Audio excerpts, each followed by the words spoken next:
I went up to the cabin in early December, just before the first real snowstorm of the season. It was supposed to be a simple trip, 3 days alone to get some quiet time, to think, to get away from the noise of everything. The cabin belonged to an old friend of my father's, sitting deep in the woods of northern Montana, about 40 miles from the nearest small town.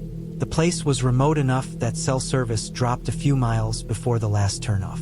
I had brought food, water, a backup generator, fuel, and a satellite radio for emergencies. I told myself it would just be a few cold, quiet nights of peace. The drive there took most of the day. By the time I reached the last dirt road leading to the property, the sky had turned gray and heavy. Snow had started to fall in slow, steady flakes, covering the narrow track ahead of me. I drove slow, my tires slipping a little on the wet surface, branches scraping along the sides of my truck. The road twisted through dark pine trees, their needles dusted white. I could barely see more than 50 feet ahead when I finally spotted the edge of the clearing where the cabin stood. The cabin was small and old but sturdy. A single story, built with thick logs, a metal roof, and a porch that faced the woods. There was a woodshed about 20 yards behind it, and a small generator shack next to it. The snow on the porch was untouched, and the silence around me felt deep. I parked near the steps, grabbed my gear, and went inside. The interior smelled like pine and cold air. There was a small fireplace made of stone, a wooden table, a single bed, a counter with an old propane stove, and shelves stocked with some basic tools. Everything was simple. The floor creaked slightly under my boots, and I could see my breath in the air. I dropped my bag near the bed and went about starting a fire. Once the fire caught, the cabin filled with that slow, crackling warmth. I sat down for a while, listening to the wind outside. The light was fading fast, and by 6 o'clock it was nearly pitch dark beyond the windows. The storm picked up through the night.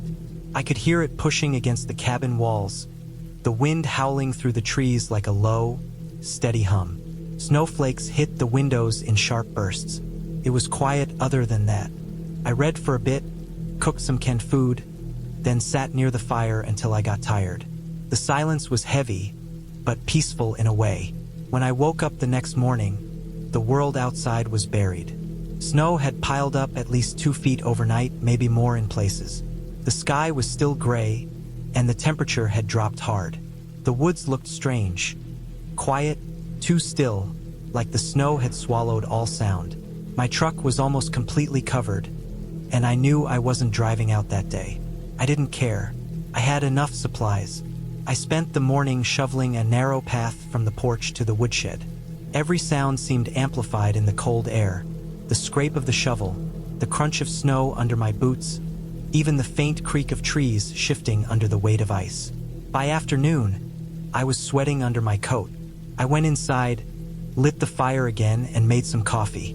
That's when I first noticed something odd. There were faint tracks leading out past the trees, small, uneven prints, like someone had walked through the clearing during the night. They weren't animal tracks. They were human, maybe from boots, though the pattern was too messy to tell. I leaned closer to the window, squinting through the falling snow, and saw the trail weaving between the trees before disappearing deeper into the woods. I didn't think much of it at first. Maybe some hunter or someone lost had passed by. The nearest main road was miles away, but people sometimes came through the area. Still, the prints looked fresh. They hadn't been filled in by the snowfall. That meant they were made after sunrise, or maybe just before.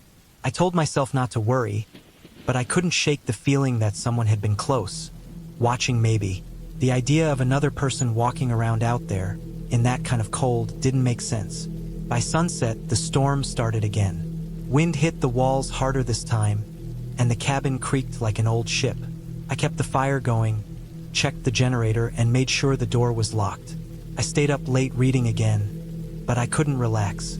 Every small sound made me tense. The pop of wood in the fire, the faint moan of wind slipping through cracks. At some point, I heard something else too. It was faint, muffled through the storm, but real. A dull thump, like something heavy had fallen or hit the outer wall. I froze, listening hard.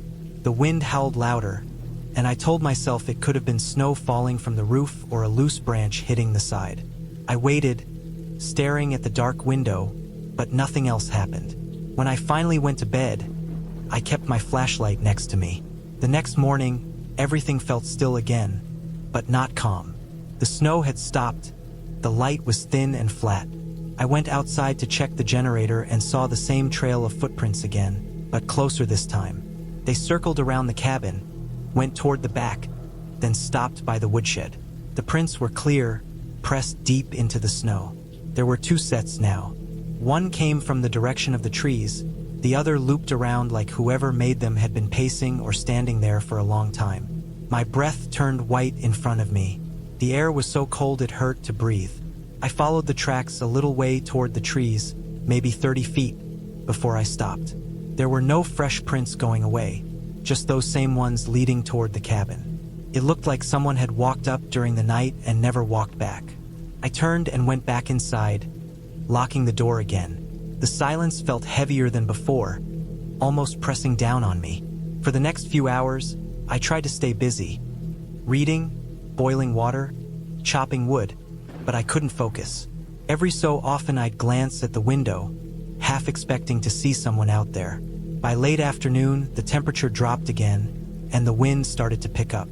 That night was worse. I lay awake listening to the storm rise, the wind shaking the roof.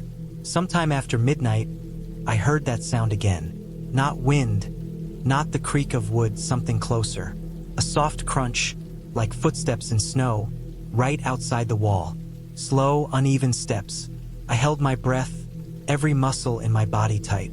The fire was still burning, casting dim light across the room. The sound moved from one side of the cabin to the other. I could hear it pause, then continue. It was hard to tell how close it was, but it felt near, just beyond the wall. Then it stopped. Everything went silent again, except for the wind. I didn't move until dawn. When the light finally came, I opened the door a crack and looked outside. There were prints again, right up to the porch this time. Clear, deep, and fresh. The shape was unmistakable, boot prints, size of a grown man. They came from the trees, circled the cabin again, and stopped a few feet from the front steps. There were no returning tracks this time either. Just one long trail ending near me. I stared at them for a long time. The forest beyond the clearing looked endless, a wall of dark green and white. I couldn't see anything moving out there. I went back inside and checked every window latch, every corner, every door hinge. Nothing was broken, no signs of entry, but that didn't make me feel safer. I turned on the generator for extra light. The low hum filled the room, but it didn't help the tension building in my chest. I kept thinking, someone was out there. Someone had been coming close every night, circling, watching. That day I stayed inside completely. I barely ate. I sat near the fire with my jacket still on, listening. Around evening, I thought about using the satellite radio, but it had been giving weak reception since the storm. I tried anyway, calling out for help, explaining I might have someone lurking around, but I wasn't sure if the signal went through. When darkness came, I stacked furniture against the door. The cabin was small enough that I could see both windows from the bed. I left the fire burning low and kept my flashlight in my hand. The night dragged. Every small sound set me on edge. I could feel the wind shake the walls, snow slipping off the roof. But then, sometime after midnight, I heard something else again, clearer than before. It wasn't footsteps this time.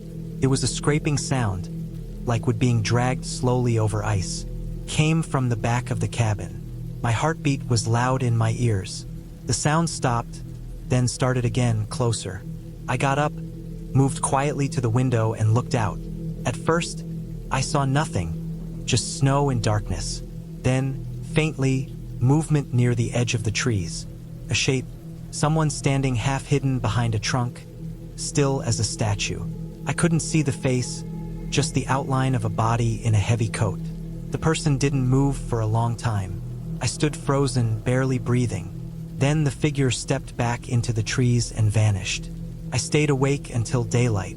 When morning came, I went outside carefully, keeping my flashlight and a hatchet in hand. The cold was brutal, cutting through every layer I wore. The snow around the cabin was torn up now, footprints all over, different directions, different depths, like someone had been circling for hours. Near the back, I found the source of the dragging noise. An old wooden ladder that had been lying beside the woodshed, half buried under snow. It had been pulled out and dragged across the ground toward the cabin. Took me a second to realize what that meant. The ladder was long enough to reach the roof, maybe to the chimney or one of the upper vents. Whoever was out there had tried to use it. I put the ladder back, this time locking it inside the woodshed. I checked the roofline for marks, and sure enough, there were faint footprints on the metal surface. Someone had climbed up during the night. I didn't know what they'd been trying to do. Maybe get in through the vent, maybe just to watch from above. That was when I decided I couldn't stay another night. The truck was still buried, but I spent hours digging it out. I packed everything I could quickly. The snow was deep enough that I had to clear a full path to the main road, which took until late afternoon. By the time I was ready to leave, the sky had darkened again, heavy with new snow. As I loaded the last things into the truck, I looked toward the tree line one last time. There was movement again, faint, just enough to see. Someone standing there, maybe 50 yards away between two thick pines. Same still posture, head slightly tilted, facing me. I couldn't make out the face, but I could feel the stare. I didn't wait. I got into the truck, started it, and pushed it through the snow until I hit the packed trail. The tires slipped and caught, slipped again, but I kept moving.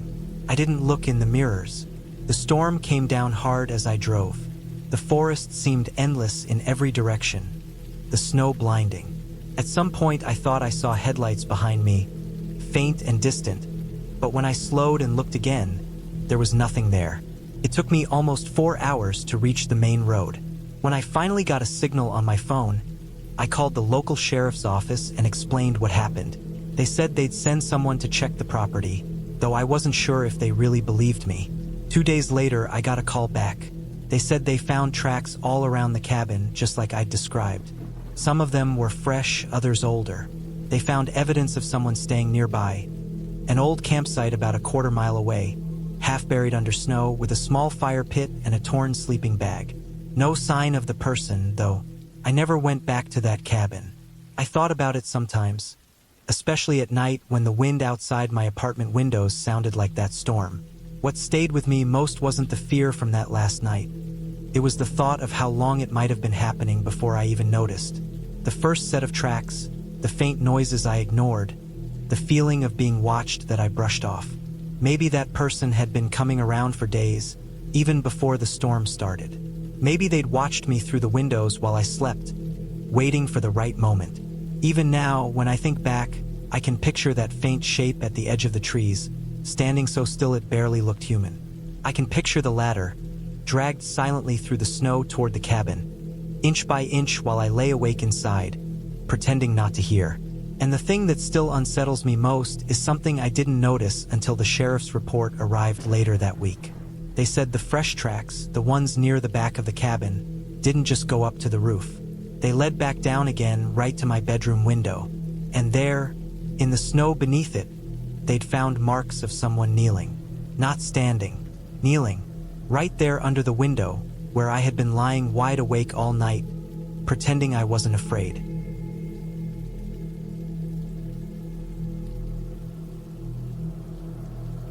I had been planning the trip for months.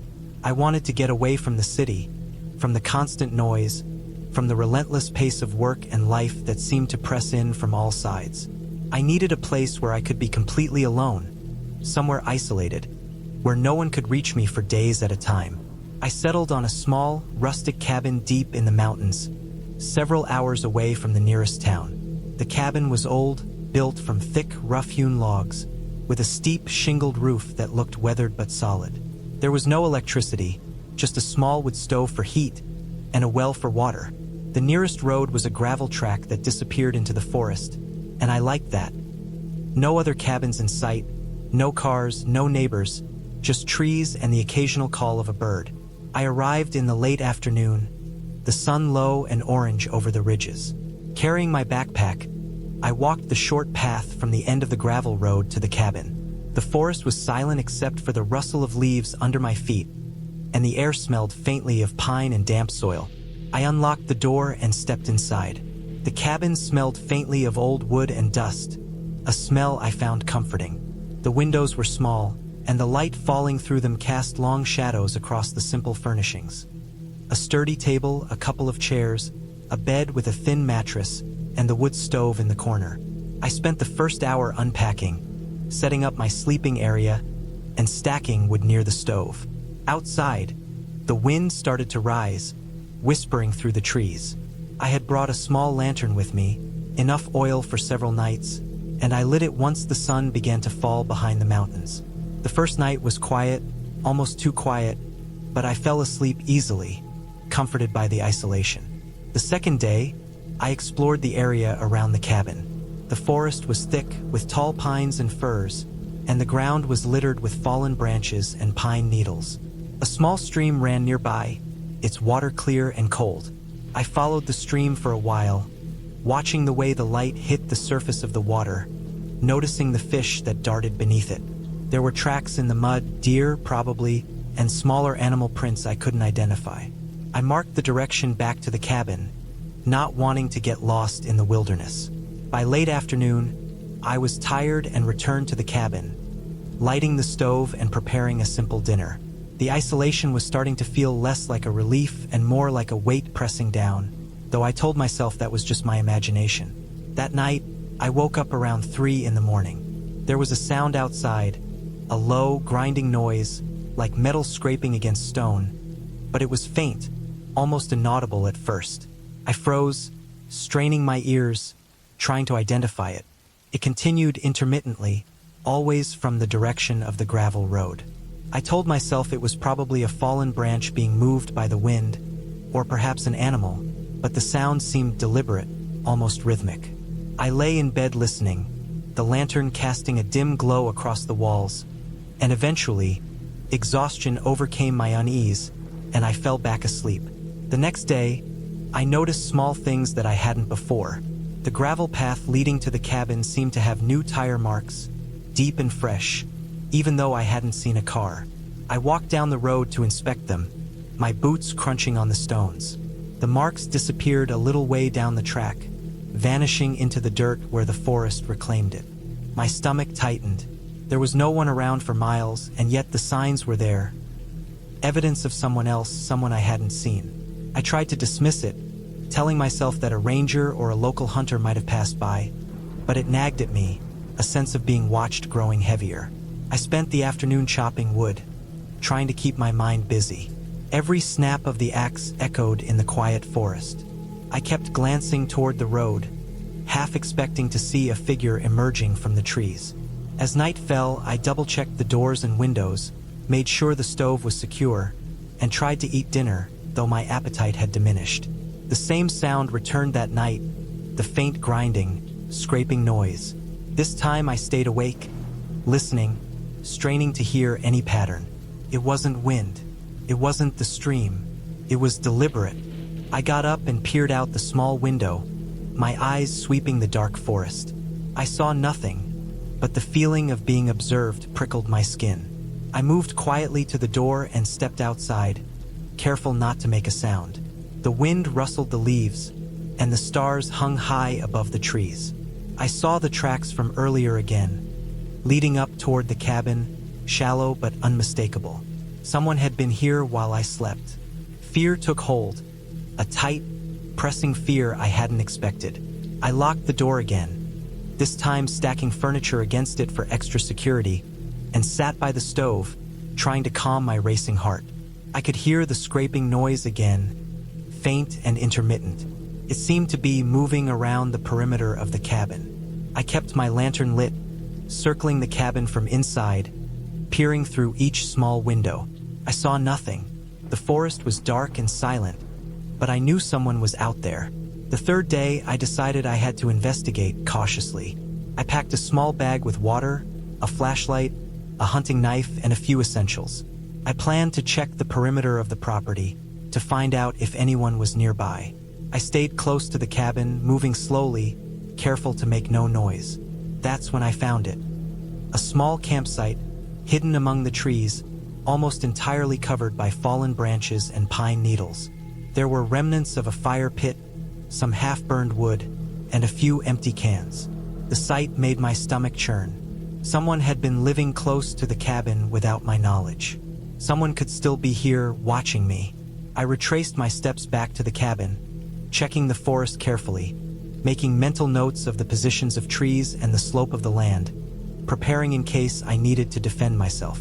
That night, the sound came again, but this time it was accompanied by something else. A rustling closer, almost under the cabin's windows. My lantern flickered, casting shadows that made my imagination run wild. I stayed silent, crouched near the stove, listening. Hours passed. The sounds grew more frequent, circling the cabin, coming and going. My fear was now fully formed, but I knew panic would not help me. I needed a plan. The next morning, I took a different approach. I stayed inside, barricaded the cabin more thoroughly, and made a slow survey from the windows. I noticed small things that had changed overnight: the position of leaves, small twigs that had been disturbed, footprints in the soft earth near the edge of the cabin. I realized the person was intelligent, methodical. They weren't just passing through. They were observing, learning, waiting. I knew I couldn't just sit and hope for them to leave. I needed to act.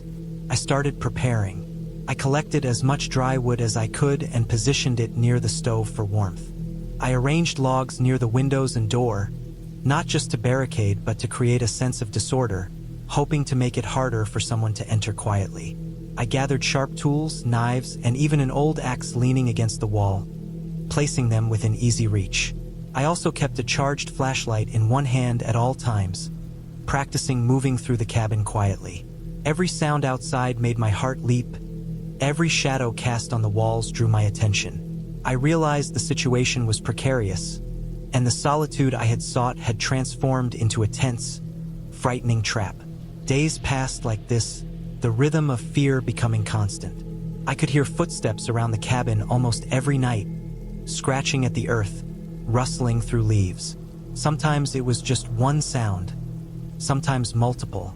I could feel the presence of someone just beyond my sight, and sleep became minimal, broken by bouts of alertness and paranoia. The forest that had once been beautiful now felt suffocating, alive with unseen eyes and hidden movements. I decided I needed to leave, but the gravel road was long and winding, and the forest provided cover. I had to wait until daylight and move quickly. On the fourth morning, I packed everything I could carry, leaving nothing behind that could slow me down. I kept my eyes on the path, watching for movement among the trees. My heart pounded as I moved, the gravel crunching underfoot, echoing loudly in the otherwise quiet forest. I could hear a snap behind me, branches breaking, but I didn't look back.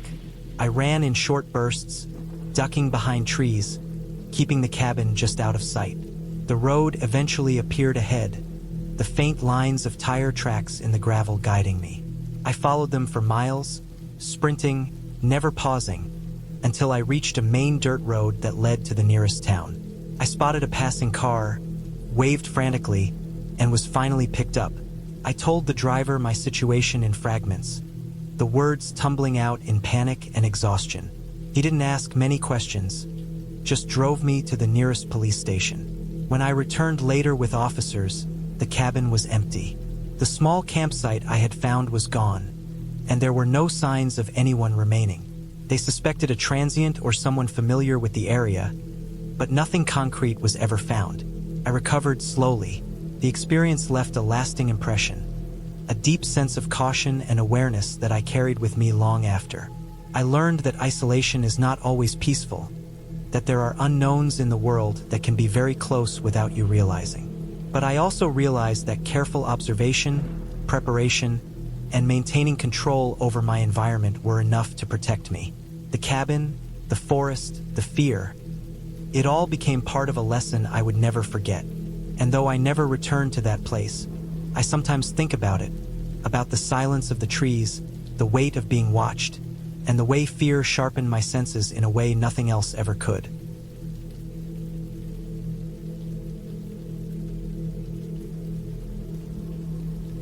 had planned this cabin trip for months, thinking it would be a perfect escape from the city.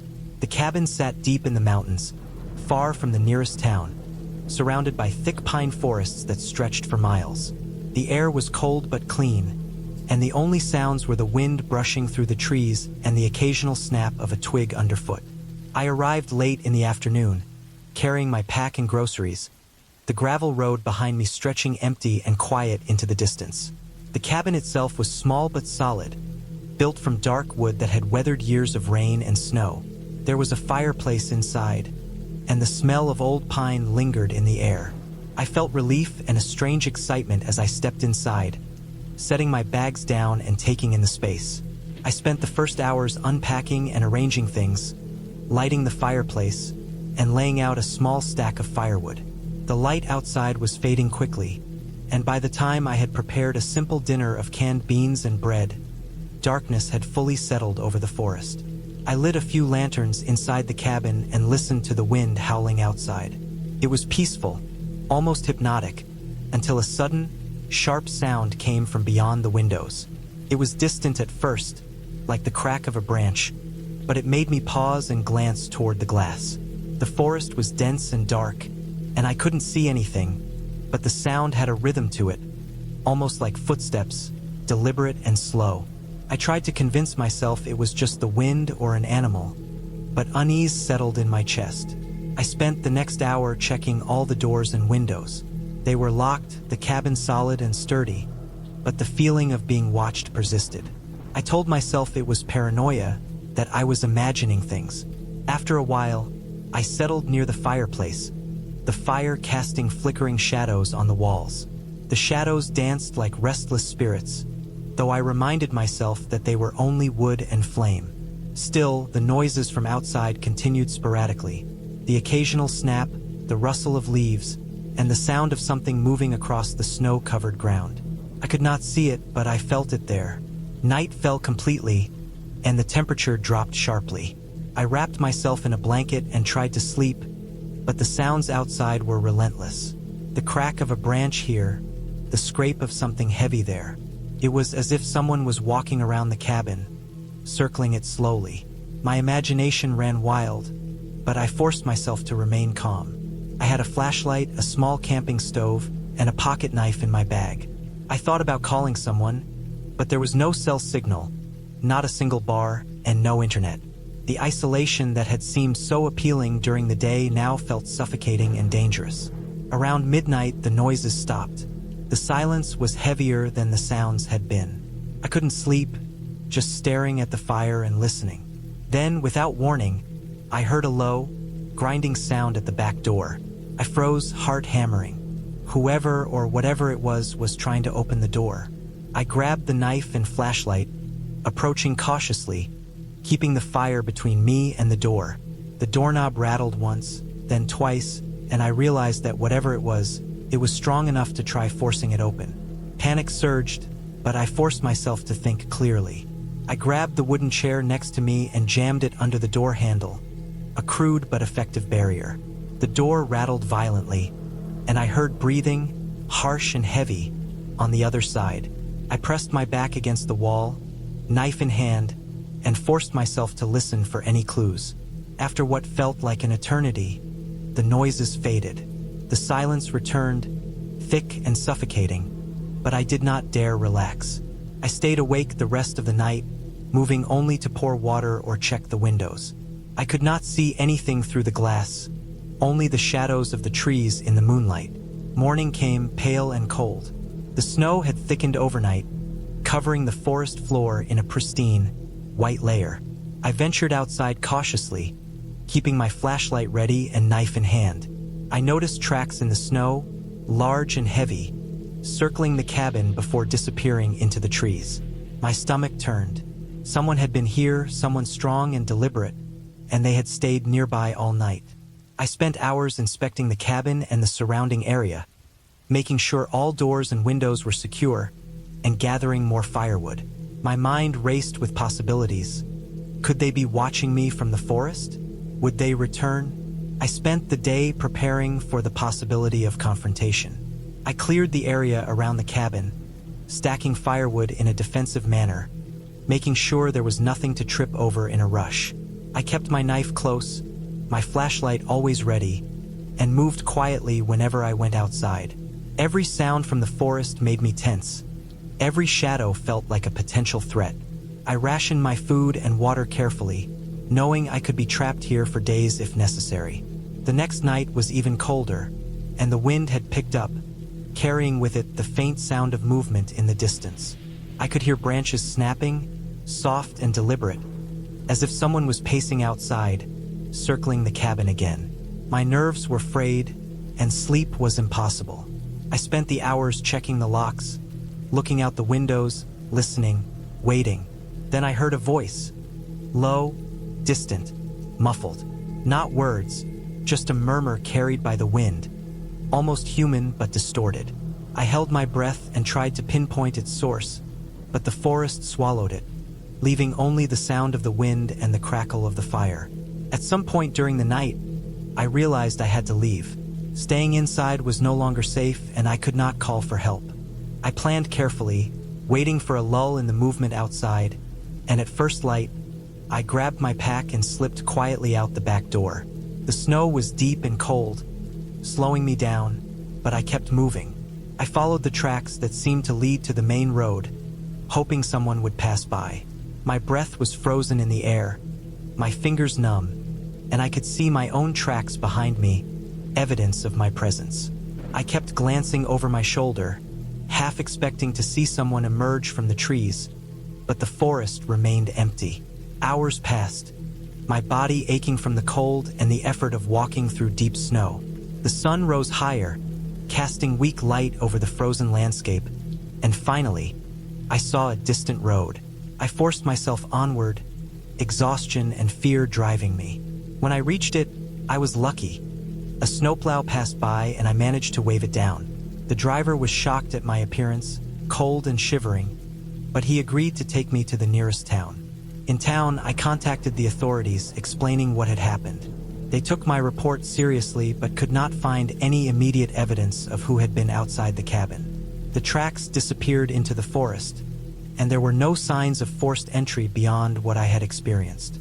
They advised me not to return to the cabin alone and offered temporary shelter. I spent the next few days recovering in town, keeping my mind occupied and trying to process what had happened. The fear lingered, but so did a sense of relief. I had survived, and I had acted carefully and decisively. The experience left me more cautious, more aware of isolation and vulnerability, but it also taught me the importance of preparation, of staying calm, and of trusting my instincts. Weeks later, I returned to the cabin, but not to stay. I walked through the area in daylight, taking careful note of the surroundings, checking for signs of anyone living nearby. There was no one. The forest was quiet and empty. I realized then that my survival had depended on observation, planning, and the ability to remain alert under extreme stress. I packed up supplies for anyone else who might visit, leaving warnings, and made sure to inform local authorities about the risk of intruders. By the time I left, I felt a strange closure. The cabin was no longer a place of terror. It was simply a remote structure in the forest, dangerous only because of its isolation. I had faced the fear and uncertainty, and I had survived. The lesson stayed with me. Nature itself was unpredictable, and humans could be even more so. Preparation, awareness, and courage were the only tools I could rely on. I left the cabin behind, walking back to the road with a clear mind and a sense of control. I had come seeking solitude, and I had found it, but not without learning the harsh reality of isolation and vigilance. From that experience, I never underestimated the power of being alone in the wilderness again. I learned to respect the quiet, the isolation, and the unknown, and to always keep my senses sharp, my plans ready, and my instincts trusted. The cabin remained, as it always had, a small wooden structure surrounded by endless trees, but now it carried a story of survival, caution, and awareness. A reminder that even in the quietest places, danger could be present, and that readiness and courage were always necessary.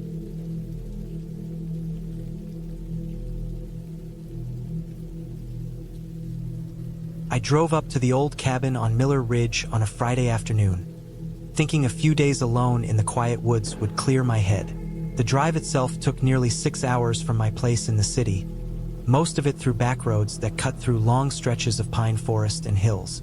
The road narrowed as I got closer, and the last mile was just packed dirt with patches of gravel. The air smelled like dry leaves and would smoke when I finally parked near the cabin. The sun was low, giving everything a soft orange light. The cabin looked old but solid, with dark brown logs and a metal roof that had rust along the edges. There was a small porch with a wooden chair and a short set of steps that creaked when I walked on them. I had rented the place for the weekend through a small local site that listed remote cabins. The ad said it had no Wi-Fi, no cell signal, and that the nearest store was 8 miles away. That had been the point. No people, no noise, no distractions. Just quiet. I carried my bags inside and looked around. The interior smelled like old wood and a faint musty odor, like it hadn't been aired out for a while. There was one main room with a small kitchen area, a wood stove, a sofa, and a table. A narrow hallway led to a bathroom and a single bedroom at the back. The place was dim even in daylight because of the tall trees outside blocking most of the sunlight. I unpacked slowly, putting my clothes in the dresser, setting my flashlight on the table, and checking the windows to see how well they closed. Some of the frames were loose, and one of the latches didn't quite line up. I figured it was fine. The area was remote, nobody around to worry about. By evening, the air turned cold, and I started a fire in the stove. The popping wood filled the silence, and I sat by it, just listening. I remember how peaceful it felt at first, that stillness that only deep forest can have. No traffic, no humming power lines, no voices, just the occasional creak of the wood and a faint wind outside. I cooked a simple dinner, canned soup and bread, and went out onto the porch to eat while watching the last of the light fade. The forest was so thick that when the sun finally went down, it got dark almost immediately. There were no lights anywhere else, no glow from any distant town, just black trees under a starless sky. I could hear the faint rustling of branches, maybe from the wind or small animals. It was quiet, but the kind of quiet that keeps your mind too aware of every small sound. Before bed, I double-checked the door lock. It was just a small metal latch that looked old but worked. I set my flashlight beside the bed and lay down, staring at the wooden ceiling until sleep finally came. Sometime in the middle of the night, I woke up. I wasn't sure why at first. The fire had died down, and the room was dark except for a faint orange glow from the embers. I could hear something faint, a kind of crunching sound outside, like footsteps in dry leaves. I froze, listening. The sound came again, slow and irregular, then stopped. I told myself it was probably a deer or some small animal. The woods were full of them. But then I noticed that the sound had been coming from close to the cabin, not from the trees farther out. It had sounded like it was right by the porch. I stayed still, listening for a long time. Nothing. Just silence and the faint creaks of the cabin as it cooled in the night air. Eventually, I drifted back to sleep, though it was a light, uneasy kind of sleep. The next morning was gray and cold. I went outside to check around the porch. The ground was covered in a layer of damp leaves, and I noticed faint impressions in them. Not clear enough to tell what they were, but they looked more like shoe prints than animal tracks.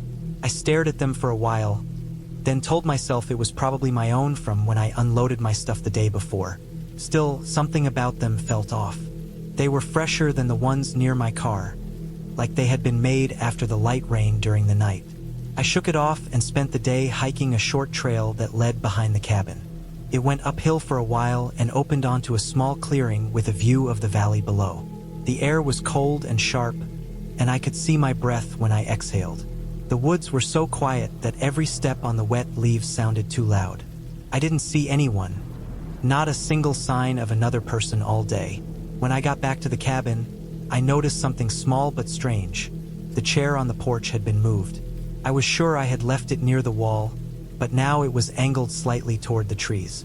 It could have been the wind, I thought, or maybe I had just not paid attention earlier. That evening, I built the fire again, cooked some more soup, and tried to read one of the old books that had been left on the shelf. The words didn't stick. My mind kept drifting back to the prints, the sound last night, the moved chair. It was small stuff, nothing clear enough to call danger, but just enough to make me alert in a place where there wasn't supposed to be anything to worry about. Before going to bed, I decided to set a small metal pan on the porch, right in front of the door. I figured if something stepped on it, I'd hear it. That night, I lay awake longer, staring at the ceiling and listening to every creak. Hours passed, and at some point, I must have drifted off. I woke again suddenly, heart pounding, with the sense that I'd heard something. The fire was out completely this time. The room was black. Then I heard it, a faint metallic sound. It was quick, like something light had brushed against the pan. I waited, my ears straining. Then silence again. I reached for my flashlight but didn't turn it on right away. I just held it, listening. A few seconds later, there was another sound, this time like a soft scrape against the porch boards. Then a single creak from the step. I stayed still, breathing slowly, trying not to make a sound. After a minute, the noises stopped. I waited another 10 minutes before moving. Then I clicked on the flashlight, pointed it toward the window, and saw nothing but the reflection of the light against the glass. I didn't sleep after that. I just sat on the bed with the flashlight on, waiting for daylight. When morning finally came, I opened the door slowly and looked at the porch. The pan had been moved a few inches to the side. There were fresh footprints again, faint but clearer than before. They were definitely from shoes larger than mine, maybe from boots. They came up to the porch, stopped near the door, then turned and went back toward the trees. I felt a tightness in my chest as I followed them a few steps. The tracks went around to the side of the cabin, then disappeared into the thick leaves and mud. There was no clear trail after that. I decided to pack up my things right then. I told myself I wasn't scared, just being smart. But the truth was, I was scared. I had no idea who might have been walking around the cabin at night. As I loaded my stuff into the car, I noticed something else that froze me. The back window of the cabin, the one near the bedroom, had a faint smudge on the glass, like someone had touched it with their fingers. I got in the car and turned the key, but the engine didn't start. It sputtered and clicked, like the battery was weak. I tried again, nothing. I opened the hood, checked the cables, but I didn't really know what I was doing. It looked fine. The car had been running perfectly the day before. I stood there for a minute thinking. The nearest town was 8 miles away. I could walk it, but that meant leaving all my stuff here and walking alone through the woods with no phone signal. I decided to wait until daylight was stronger and try the car again. I went back inside and locked the door. I made coffee on the stove and tried to calm down. For the next hour, I kept glancing out the window every few minutes. Nothing moved out there. The forest was still. Around noon, I went back out and tried the car again. It started immediately. The sound of the engine was like relief itself. I didn't waste time. I shut off the stove, grabbed my last bag, and locked the cabin behind me. As I was about to drive off, I noticed something in the dirt near where my car had been parked.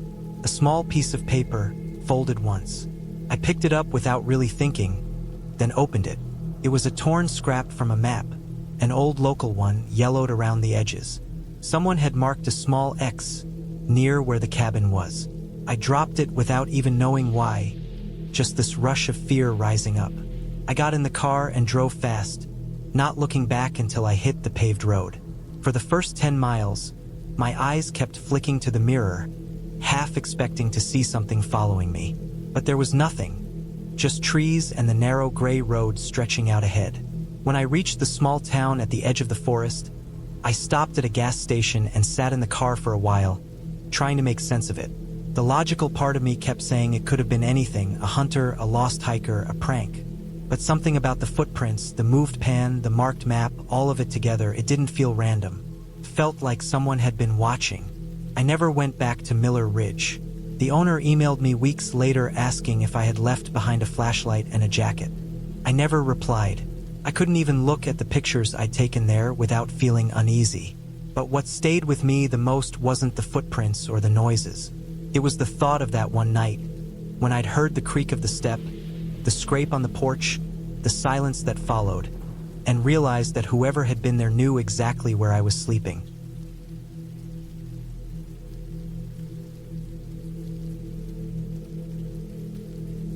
I went up to the cabin in late November, right before the real snow started to seal the road. It was supposed to be a quiet week. The place belonged to a friend of mine who had gone out of the country and said I could use it anytime I wanted to get away. I had been working almost non-stop for months and needed some quiet.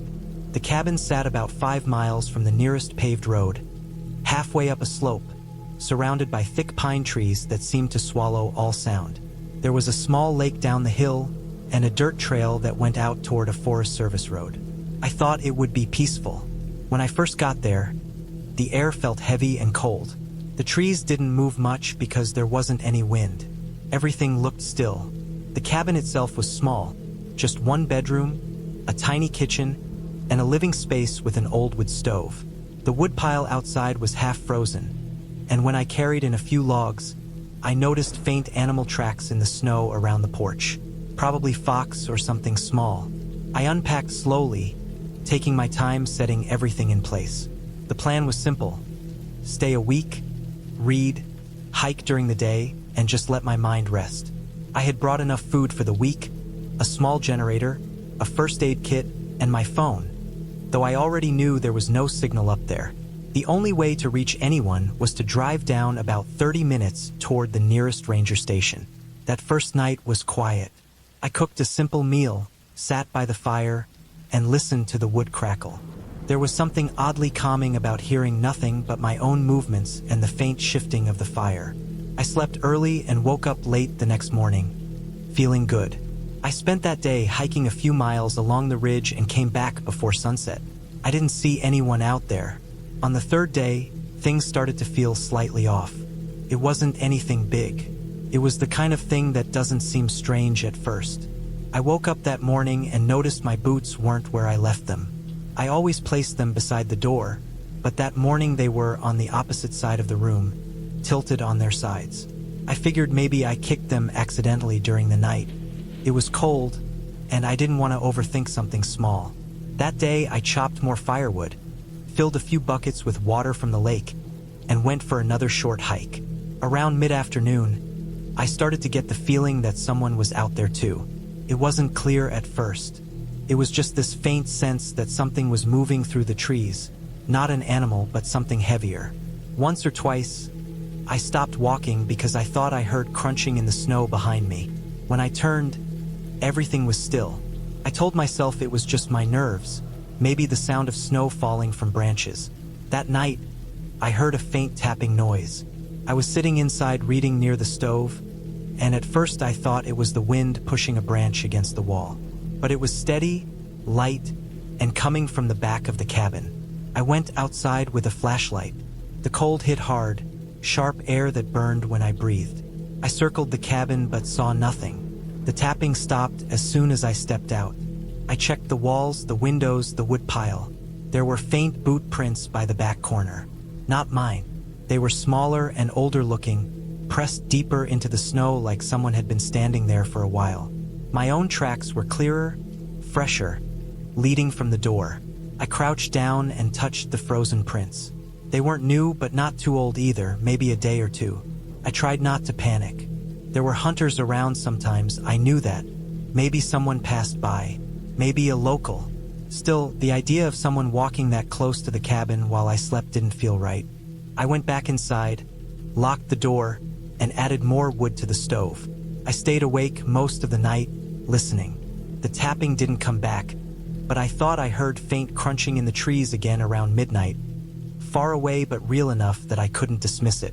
By the fourth day, I was starting to feel the weight of being alone. Every sound felt amplified. I'd hear the house creak, snow slipping off the roof, branches breaking somewhere outside, and I'd tense up. The wind picked up a bit that day, which made everything worse. The trees moved, the air howled through cracks, and it started to feel like the whole place was breathing. I tried to keep busy. I boiled water, cleaned the cabin, and went out to gather more firewood. When I came back, I found the back door slightly open. I was certain I had closed it that morning. Inside, nothing looked disturbed. Nothing was missing.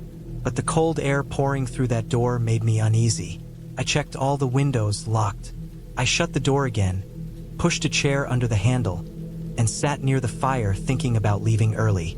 I told myself I was overreacting. Later that night, around 2 or 3 in the morning, I woke up to the sound of something faint scraping near the window. It wasn't loud, but it was close enough that it made me freeze. I lay still, staring at the ceiling, breathing slowly. The scraping came again, a light dragging sound against the wood siding, moving along the wall toward the corner of the cabin. I wanted to believe it was branches moving in the wind, but there was no wind then. Everything was dead still. I reached for the flashlight near my bed and pointed it toward the window, but the curtains were drawn. I didn't move for several minutes, listening to the sound fade. When I finally got the courage to get up, I went to the window and lifted the curtain just an inch. The beam of the flashlight caught something dark near the treeline, a faint shadow that looked like a shape moving between trees. I froze. It was hard to tell what it was in that light, but it didn't look like an animal. It was upright. I lowered the curtain and backed away slowly, heart pounding. I waited until sunrise before stepping outside. The snow around the cabin was disturbed. There were prints circling around, some leading toward the woods. Human prints. They were deep and uneven, like someone had been pacing. At that point, I made up my mind to leave the next day. I packed some of my things that afternoon and left them near the door. I didn't want to risk driving out in the dark, especially with ice forming on the road. I figured I'd sleep one last night and leave first thing in the morning. But that night was the worst. Around midnight, I heard the generator outside shut off. I knew it was full of gas. I had refilled it earlier. The sudden silence felt wrong. I got up, put on my jacket, and grabbed the flashlight again. The second I opened the door, the cold air hit hard. But what really stopped me was the sight of fresh footprints, brand new, leading from the side of the cabin toward the generator and back again. The flashlight beam shook in my hand. The air felt thick, like everything around me was holding its breath. I followed the prints just far enough to see the gas line had been pulled loose. It wasn't broken. It was unscrewed. Deliberately, I didn't go any further. I went back inside, locked the door, and dragged a small dresser in front of it. I sat by the window watching the edge of the trees. My thoughts were spinning. Whoever had been walking around the cabin was real and close. Maybe they had been there every night. Maybe they had been watching me from the woods since the day I arrived. Hours passed, but I didn't sleep. Sometime near dawn, I thought I heard the faint sound of breathing. Not my own. It was near the wall, low and steady, like someone standing just outside the window. I held still and didn't move until light started seeping through the curtains. When the sun finally rose, I packed everything I could and carried it to the truck. The air outside was calm. The prints were everywhere, around the back, near the woodpile, along the edge of the trees. It looked like someone had walked around the cabin all night long. The drive out felt endless. Every turn of the dirt road made me feel like something was going to step out from the trees. When I reached the main road, I didn't stop until I hit the ranger station. I told them someone had been around the cabin at night, that I found prints and things moved. One of them drove up later that day to check it out. They told me they found more footprints leading into the woods but lost them after a few hundred feet. They said it might have been a squatter or someone living off-grid. Apparently, a few months earlier, a hunter reported seeing signs of an old camp deep in the trees near that area. Rotting food cans, a sleeping bag, scraps of burned clothing. That night I stayed in town. I couldn't shake the image of those prints circling the cabin or the sound of the generator being tampered with. The thing that stuck with me most wasn't that someone had been there. It was how careful they had been. No broken windows, no smashed doors. Just quiet steps, unscrewing gas lines, moving boots, opening doors and closing them again. Like they wanted me to know but not see. A few weeks later, my friend asked if I wanted to go back up together once the snow melted. I told him no.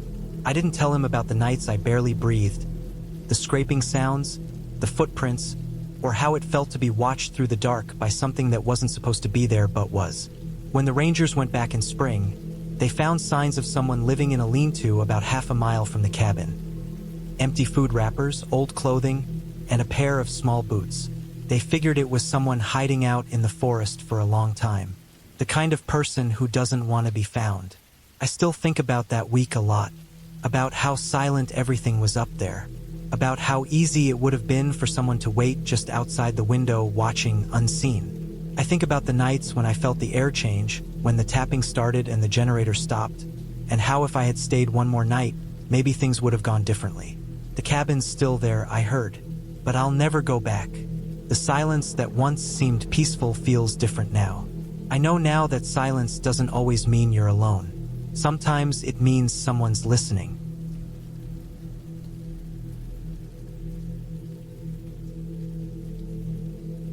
I booked the cabin thinking it would be a quiet escape from the city.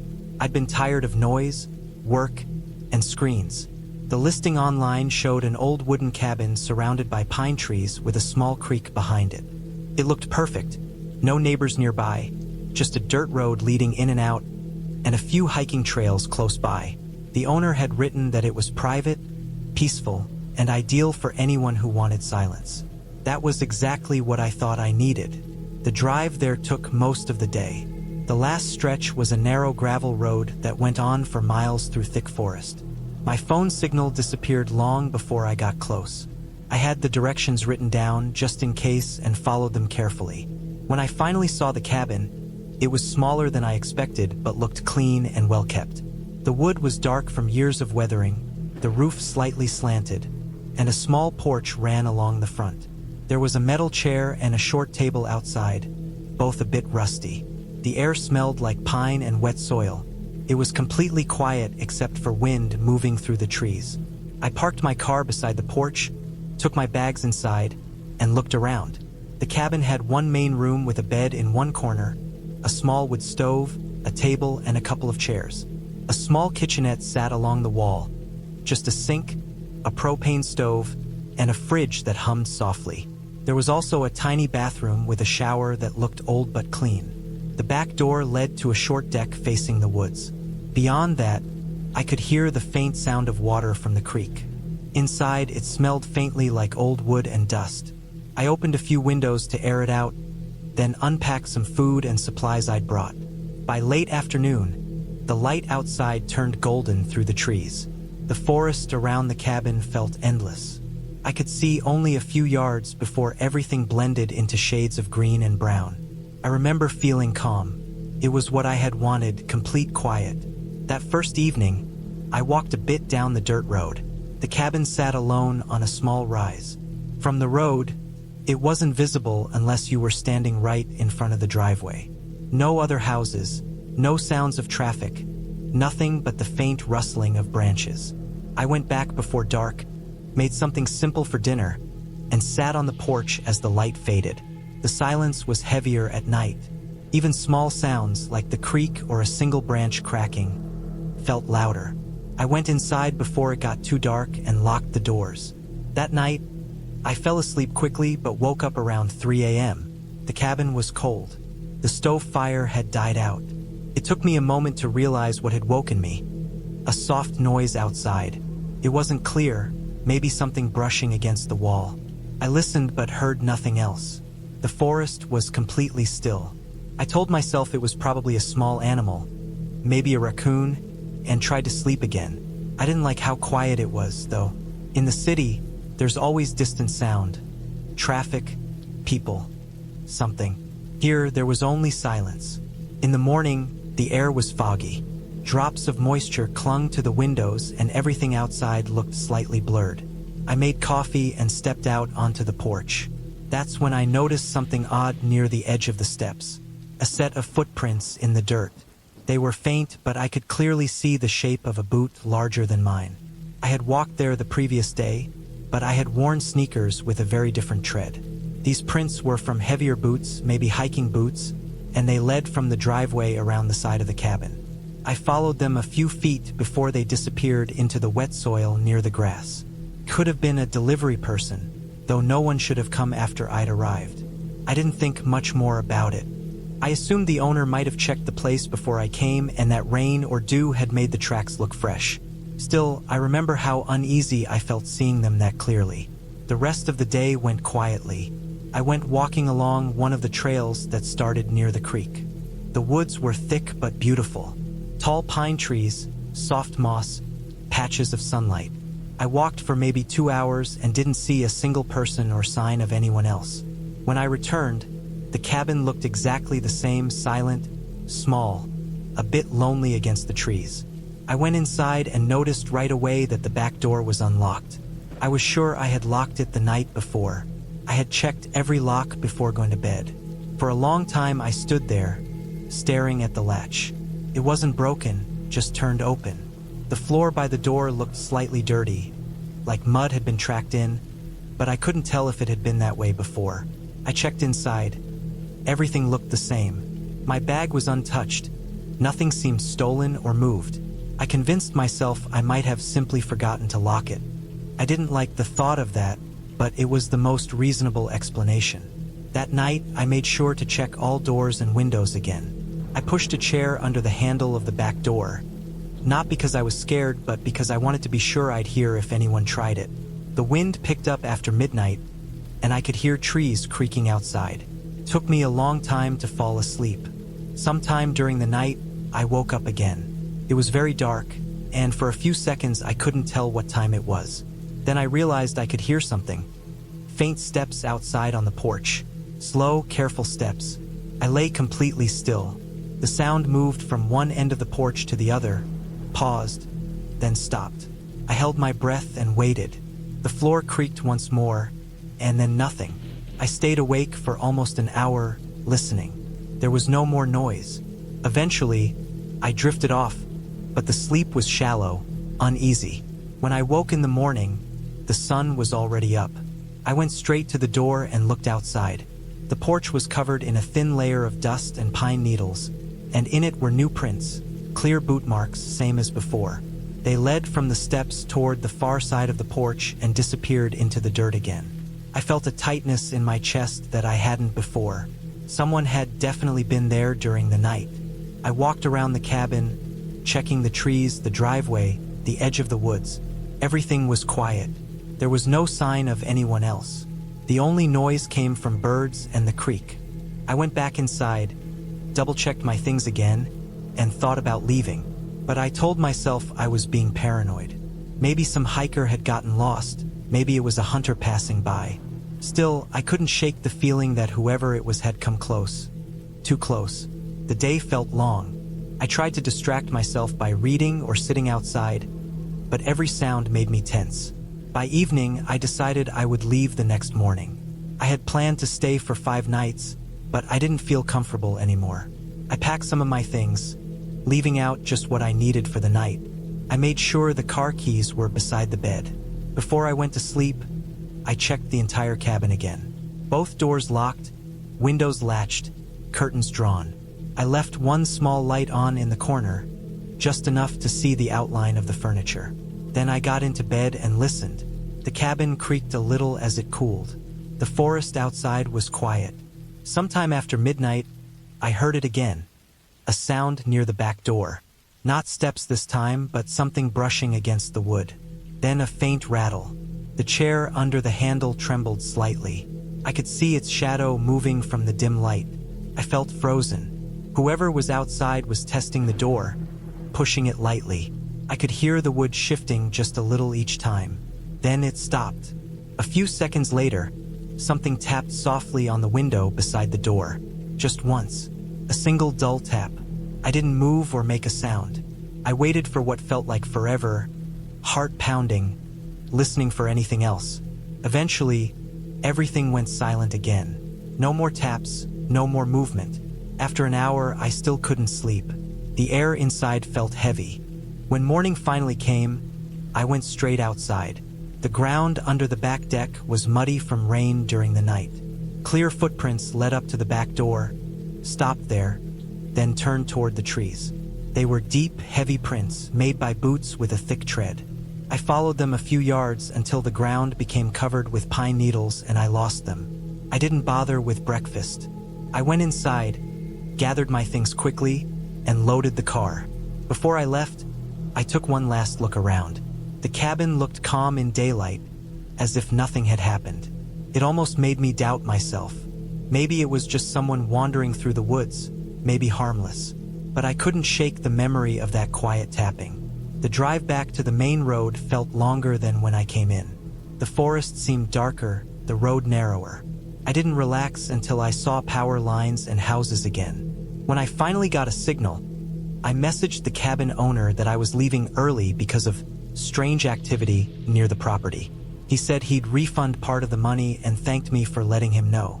He sounded casual, which made me wonder if he already knew something about it. Back home, I kept thinking about the footprints. The more I replayed the sounds in my head, the more I realized how deliberate they had been. The steps on the porch, the rattling door handle, the single tap on the glass. None of that sounded like an animal or accident. Someone had been there, watching, trying to see if I'd react. For a few days, I tried to put it out of my mind, but something kept bothering me. When I'd first arrived, I remembered noticing how one of the chairs by the table had been turned slightly, facing the window. I hadn't thought much of it, but after the second night, I had moved it back. The next morning, when I noticed the back door unlocked, the chair had been facing the window again. At the time, I thought I might have done it myself without noticing. But now, thinking back, I wasn't so sure. 2 weeks later, out of curiosity, I checked the cabin listing again. It was still up, but the photos looked slightly different. In the background of one picture, the one showing the back deck, I noticed something that made me stare for a long time. Near the edge of the woods, behind the cabin, there was a figure standing between two trees. It was blurry, dark, almost easy to miss. Could have been a shadow or maybe a person standing very still. I zoomed in, but it wasn't clear. I thought about messaging the owner to ask about it, but I didn't. There was no point. I'd already left. I deleted the message thread and the photo from my phone. But that image stayed in my head for a long time. The faint shape in the woods, standing so close to where I'd been sleeping. I never went back. I don't know who that person was or what they wanted, but every detail of those nights, the sound of steps on the porch, the soft tapping on the glass, the footprints turning toward the trees, has never left me. Even now, when I think about being alone in quiet places, I remember that cabin. How silence can turn heavy, how darkness can feel like it's watching, and how sometimes the simplest noises, a slow step, a soft tap, can tell you more than words ever could. I learned that when you're far from anyone else, even the smallest sign of another presence means something. You can tell yourself it's nothing, that it's just the wind or an animal, but deep down, you know when someone is there. And in that cabin, someone was definitely there.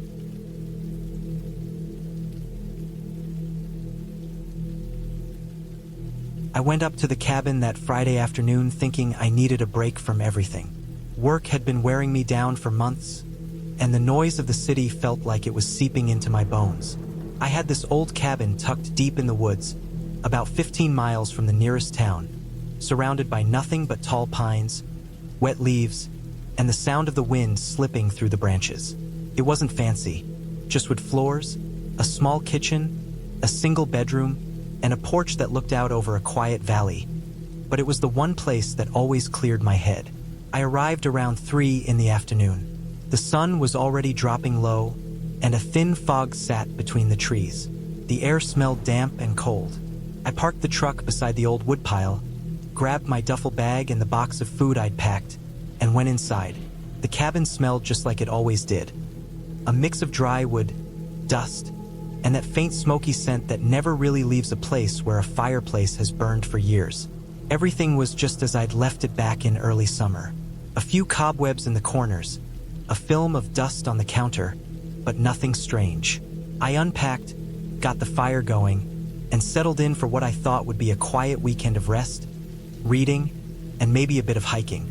By the time the fire had warmed the place and I'd eaten dinner, night had dropped fast. It's always darker out there than you expect. The forest feels endless once the sun goes down. I remember standing by the small kitchen window, looking out, and realizing how completely alone I was. Not a sound but the crack of the fire and the occasional groan of the wood walls cooling down. It was peaceful but also heavy, like the dark pressed right up against the windows. I went to bed early. I remember lying there, staring at the ceiling, listening to the wind moving through the trees. At some point, I must have drifted off because the next thing I remember was waking up suddenly, with that sharp, confused feeling like something had just pulled me out of sleep. The cabin was completely quiet.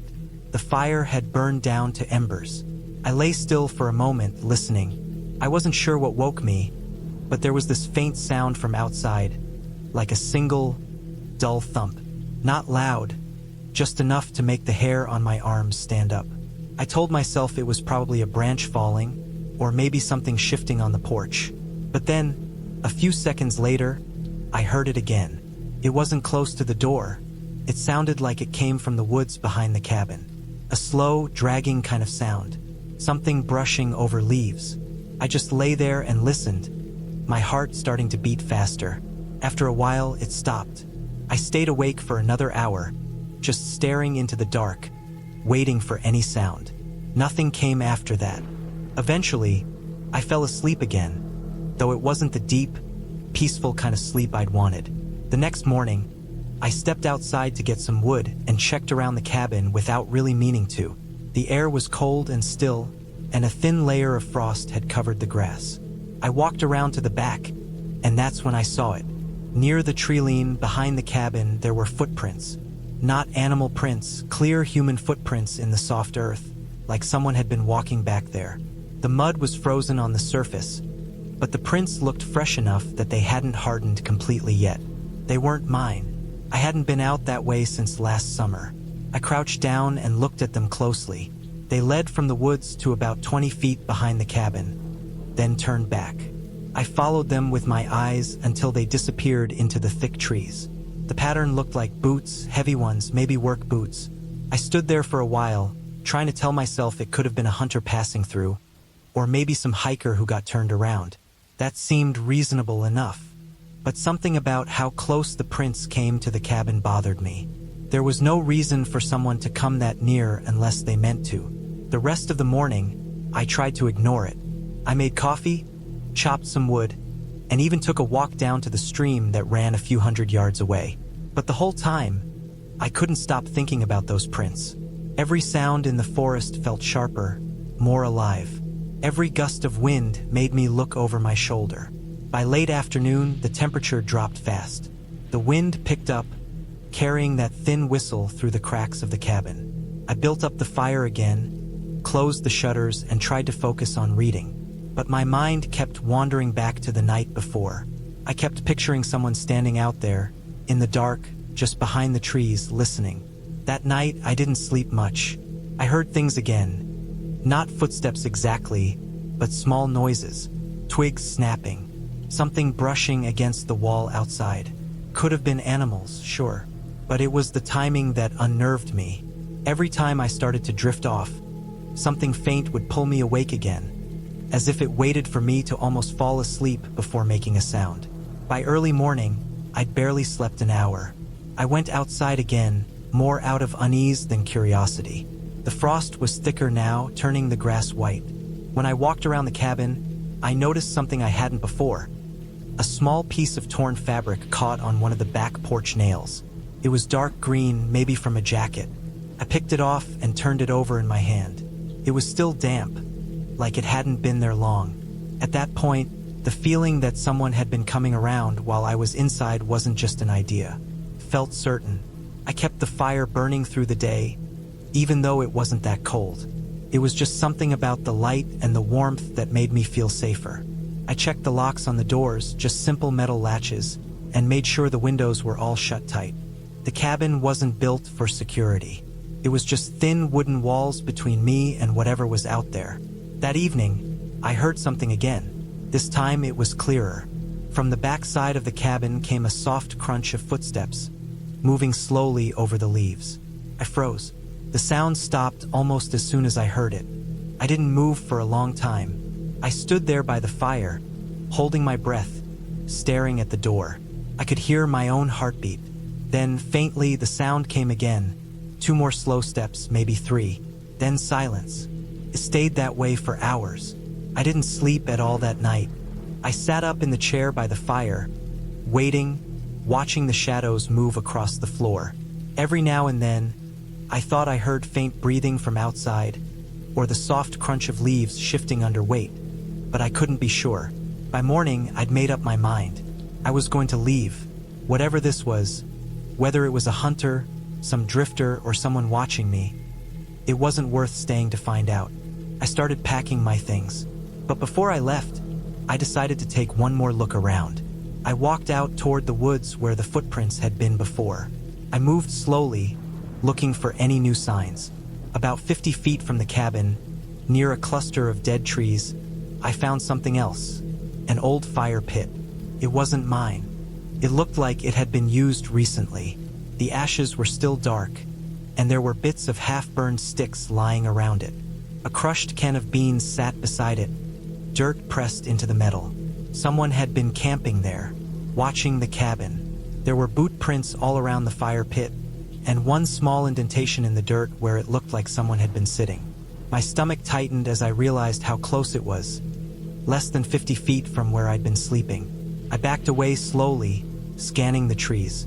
Everything was silent, too silent. I couldn't see anyone, but I had that unmistakable feeling that I was being watched right then. I turned and walked quickly back toward the cabin. I didn't run, but every instinct in me wanted to. I loaded my bag into the truck, got inside, and sat there for a moment before turning the key. The forest around me looked the same as always. Still, quiet, almost peaceful, but it felt wrong. I drove down that narrow dirt road as fast as I could without wrecking my tires. Every time I passed a turn in the road or saw a shadow move through the trees, I felt that same cold knot in my chest. It took almost an hour to reach the highway. When I finally hit the open road, I pulled over for a while and just sat there, breathing hard. I didn't go back to the cabin for months after that.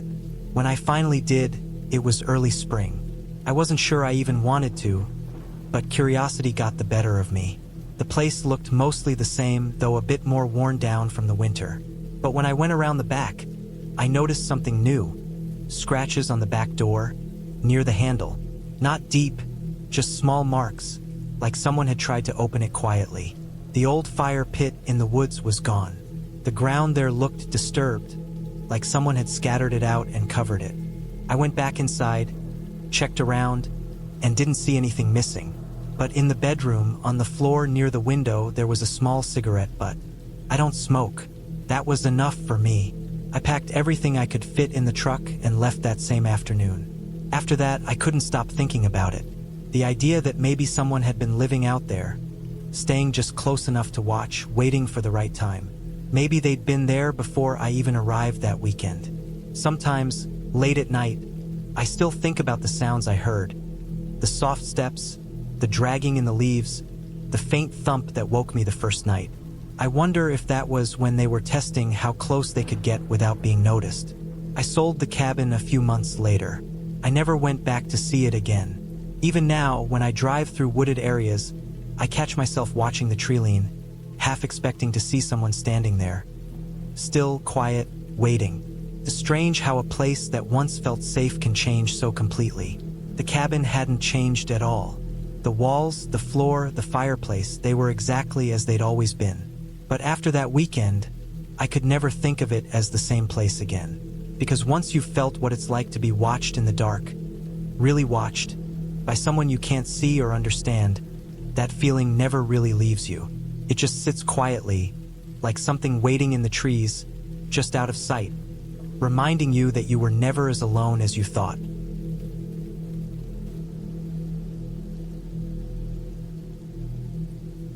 I had rented the cabin for a week, deep in the northern woods of Montana, a few miles away from the nearest paved road. I wanted silence. I had been dealing with burnout from work, too many screens, too many people, and I needed somewhere remote, somewhere quiet enough that I could hear myself think. The cabin I found online looked perfect.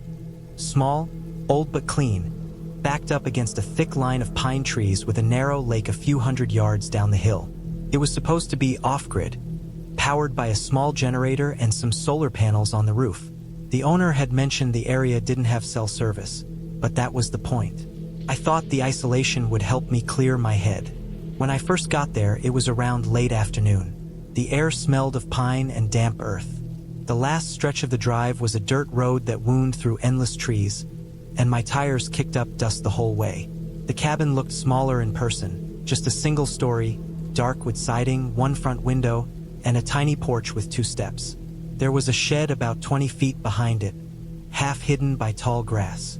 Everything around it was completely silent except for the wind moving through the trees. I unpacked my few things, a duffel bag of clothes, a cooler with food, a few tools, a flashlight, a notebook, and a book. The inside was exactly what I expected.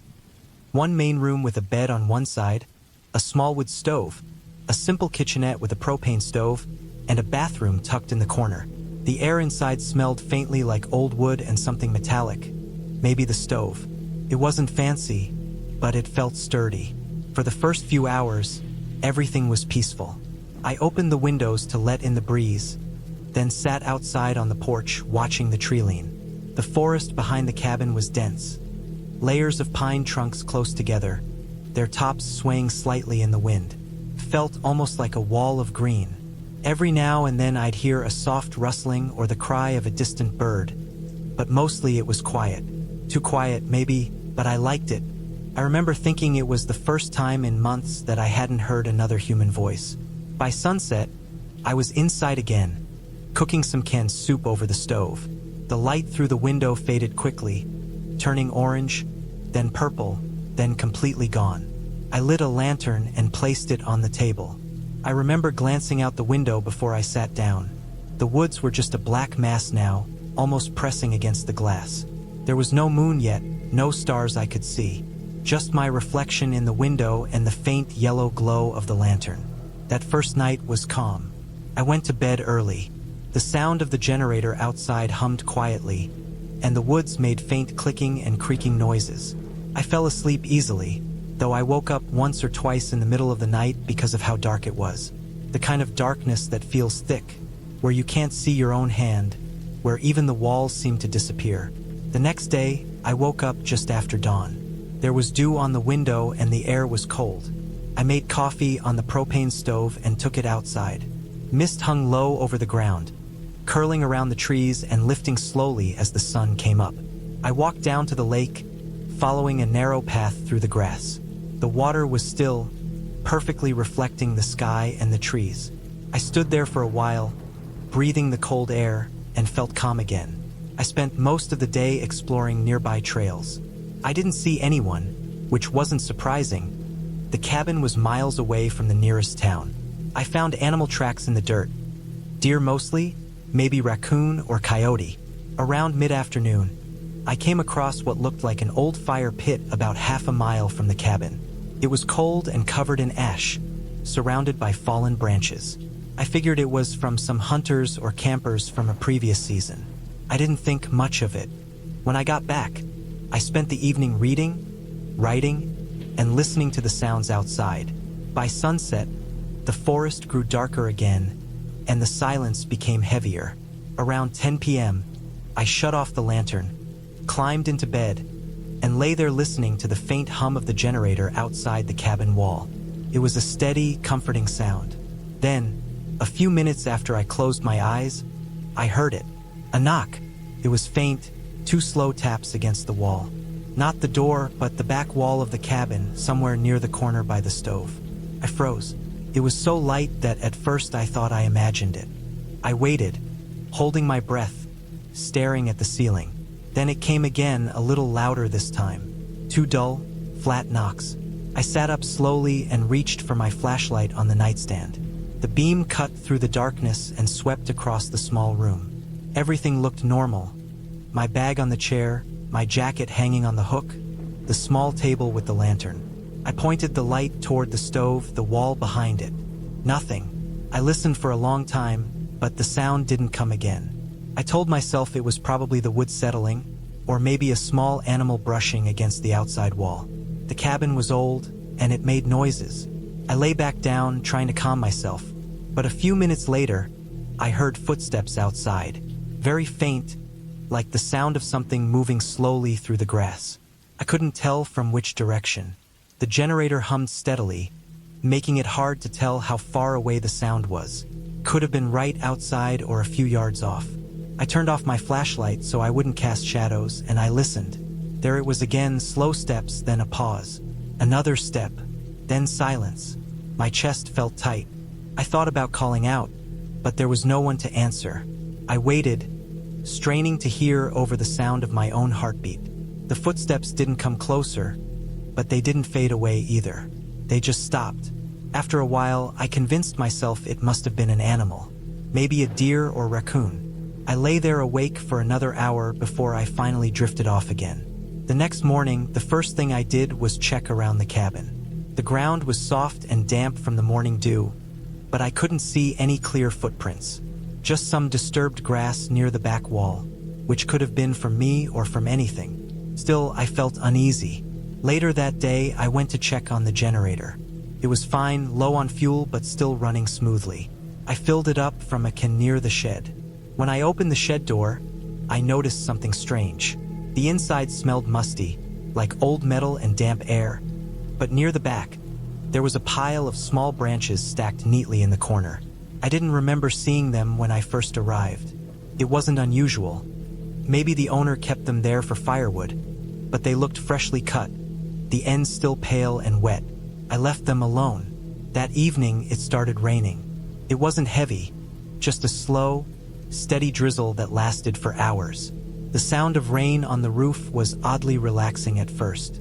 I stayed inside, reading by lantern light, the smell of wet earth drifting through the window cracks. Around midnight, the rain stopped suddenly, leaving a hollow quiet behind. That's when I heard it again. The knock, 2 dull taps, same wall, same spot. This time, I felt my whole body tense up. I stood up, grabbed my flashlight, and aimed it at the back of the cabin. The beam hit the wooden boards, bouncing off the shiny nails, but nothing moved. I went to the window and peered out into the dark. The rain had left the ground slick and muddy, and my own reflection stared back at me in the glass. Then I heard the footsteps again. Slow, steady, circling the cabin this time. I could hear the crunch of wet grass under each step.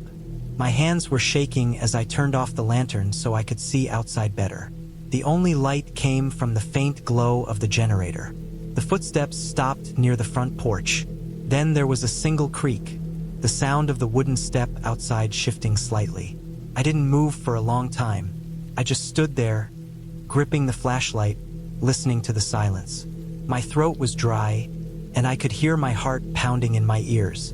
After several minutes of nothing, I finally forced myself to sit down. I didn't sleep at all that night. When daylight came, I checked outside again. The ground near the porch had new impressions, not clear enough to make out, but something had definitely been there. The grass was pressed down, and there were faint marks in the mud leading toward the trees. I thought about leaving that day, but the idea of driving back down that dirt road in the middle of nowhere didn't feel much safer than staying. So I decided to stay one more night. Maybe it was all in my head, I thought. Maybe animals, maybe wind, maybe paranoia. That afternoon, I walked around the property again. The trees behind the cabin looked darker, almost too dense. I followed the faint trail I'd taken before, but this time I noticed something different near the old fire pit I had seen earlier.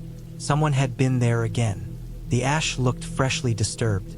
There were small footprints, not bare, but shoe prints, leading away from it, disappearing into the trees. I turned back quickly, every sound of the forest suddenly louder.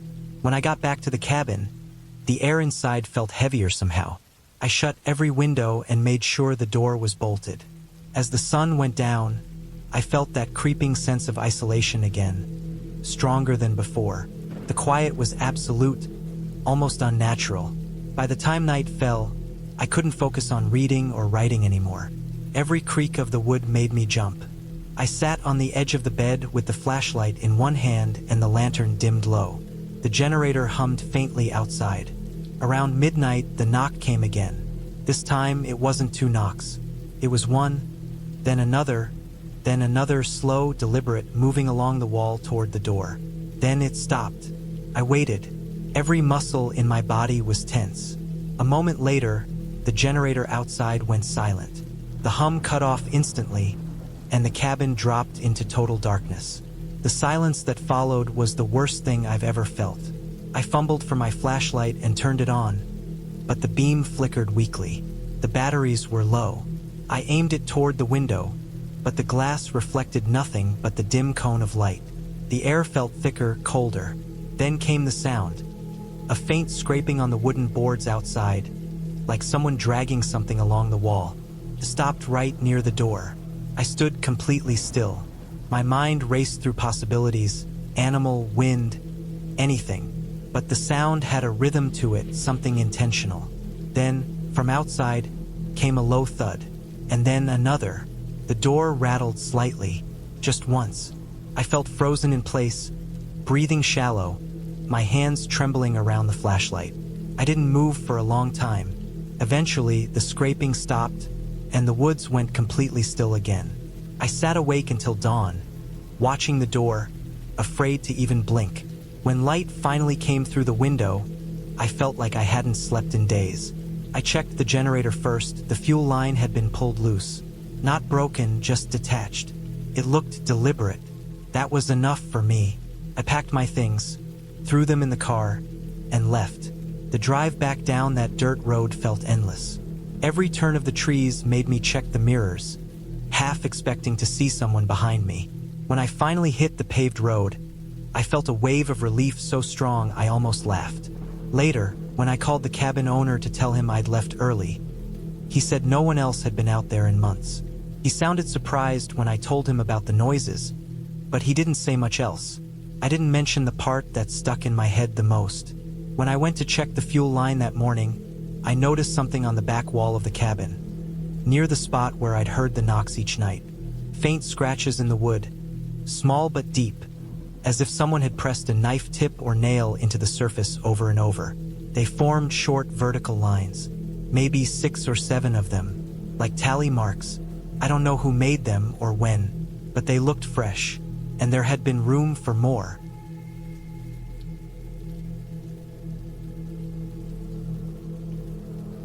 I had rented the cabin for a week because I wanted to be alone for a while.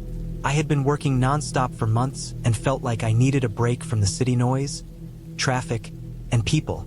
I found the cabin online through a small local rental website. The pictures showed it sitting deep in the forest, built of dark wood with a small deck and a metal roof that shined faintly under the sunlight.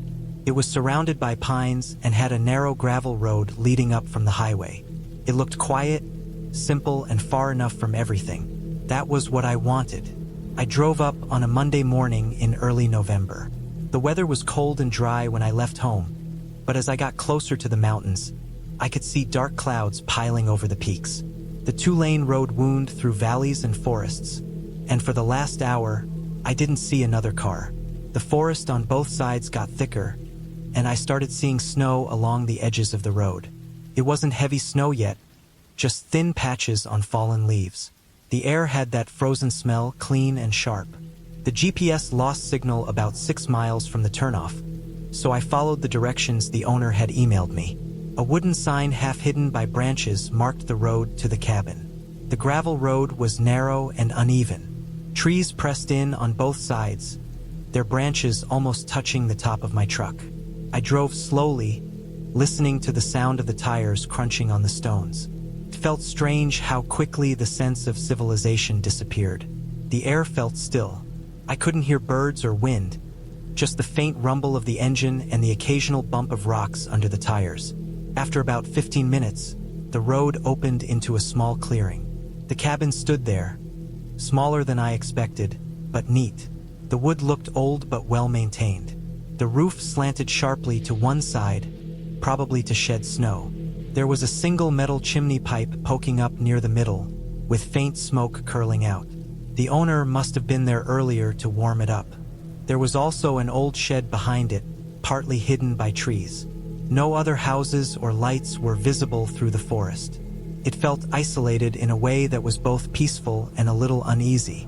I parked beside the deck and shut off the engine. The silence that followed was heavy. When you turn off a vehicle in a place like that, it's like the world itself pauses. I could hear my own breathing and the faint hiss of wind moving through branches. I stepped out and stretched, feeling the cold bite my face. The air was colder than I thought it would be, maybe just above freezing. The cabin's key was under a loose board by the door, just as the owner said. I unlocked it and pushed the door open. The inside smelled like wood and dust, but it was warm.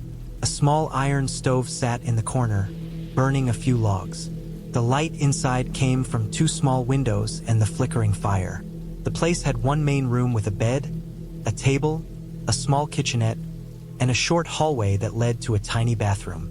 There were shelves with a few old books, some utensils, and a stack of firewood by the stove. Everything looked simple and old-fashioned but comfortable. I dropped my bag near the bed and walked around, checking things. The stove made a quiet popping sound as the logs burned. The windows were small but clean, though one of them had a crack near the bottom. The floor creaked a bit when I walked. I went to the back door, which opened to a small porch overlooking a slope filled with trees. Down below, I could see what looked like a dry creek bed. It was quiet except for the faint wind. I spent the rest of the afternoon unpacking, collecting more wood from the shed, and walking a little around the clearing. The shed door was stiff, but inside there were old tools, a shovel, and more firewood stacked against the wall. There were some footprints near the shed, half covered by leaves. They looked old, maybe from the owner. I didn't think much of it then. By evening, the sky was gray and heavy with clouds. I cooked a simple meal on the small propane stove, sat at the table, and watched the forest through the window while eating. It was completely dark outside except for the faint reflection of the fire on the glass. When I turned off the lantern later, the darkness around the cabin felt thick, almost solid. I lay on the bed, listening to the stove crackle and the wind brushing against the walls. It was quiet but not peaceful. I couldn't explain why. There's something about being in a place so far from everything that makes your brain listen harder. Every sound feels sharper. Sometime in the middle of the night, I woke up because I thought I heard something outside. A dull thud, maybe something brushing against the wall. I lay still, listening. The fire had burned low, and the room was dim, with faint orange light from the coals. I couldn't hear it again, just the wind and the faint ticking of the stove metal cooling. I stayed awake for a while, staring at the ceiling. Eventually, I fell asleep again. The next morning was cold and gray. I went outside and saw that a light snow had fallen overnight. The air smelled clean and sharp. There were a few new branches on the ground, probably from the wind. I walked around the cabin and saw nothing unusual except for one thing that caught my attention. The back door's handle had moisture marks, like someone had touched it with a damp hand. I told myself it was probably condensation, or maybe I had done it last night without noticing. I let it go. I spent most of that day chopping wood, exploring a bit farther into the trees, and sitting by the fire reading one of the old books from the shelf. The forest looked endless in all directions, thick with dark trees. The only sound during the day was the wind moving through the branches and, once in a while, the call of a crow far off. It felt peaceful, but also like the kind of peace that's one step away from loneliness. That evening, it started snowing again. The flakes were small at first, then heavier as night came. I stood on the porch for a while, watching them fall in the beam of my flashlight. The ground was already turning white. When I went back inside, I locked both doors and checked the windows before going to bed. The wind picked up overnight, howling softly through the trees. I woke up early the next morning and noticed something that made me uneasy right away. The snow around the front of the cabin had fresh footprints. They led from the tree line to the porch steps. I stared at them for a long time. They weren't mine. I hadn't been out since the snow started. They looked like boot prints, medium-sized, maybe a man's. They came straight from the forest up to the porch, then stopped near the front door. There were no prints leading away. For a few minutes, I just stood there, staring at them through the window. I told myself it could have been the owner checking on the place, but the snow was still falling lightly. The prints looked fresh, like they were made not long before I woke up. I went to the front door and looked at the handle. It was slightly wet, like someone had touched it. I checked the lock. It was still latched. I walked around the cabin, checking the back too. No other footprints there, just the ones out front. My chest felt tight the whole time, but I tried to think logically. Maybe a hunter passed by and stopped to check if anyone was inside. The mountains had a few hunting trails around. It made sense. Still, I couldn't shake the feeling of being watched. I decided to stay inside most of that day. The snow kept falling, and by afternoon it was several inches deep. The sky was thick and gray, and everything felt muffled. I kept the stove going and tried to focus on reading, but every sound made me look toward the door. That night, I woke again to a noise outside. It was faint but clear, something like slow footsteps crunching in snow. My heart started pounding. I lay still, straining my ears. The sound moved near the back of the cabin, then stopped. I didn't move. The firelight flickered against the walls. The sound came again, this time softer, like someone brushing against the wall. Then silence. I stayed frozen for what felt like an hour. I wanted to look out the window, but I was afraid whoever was out there could see me. Eventually, the sound stopped completely. I didn't sleep much after that.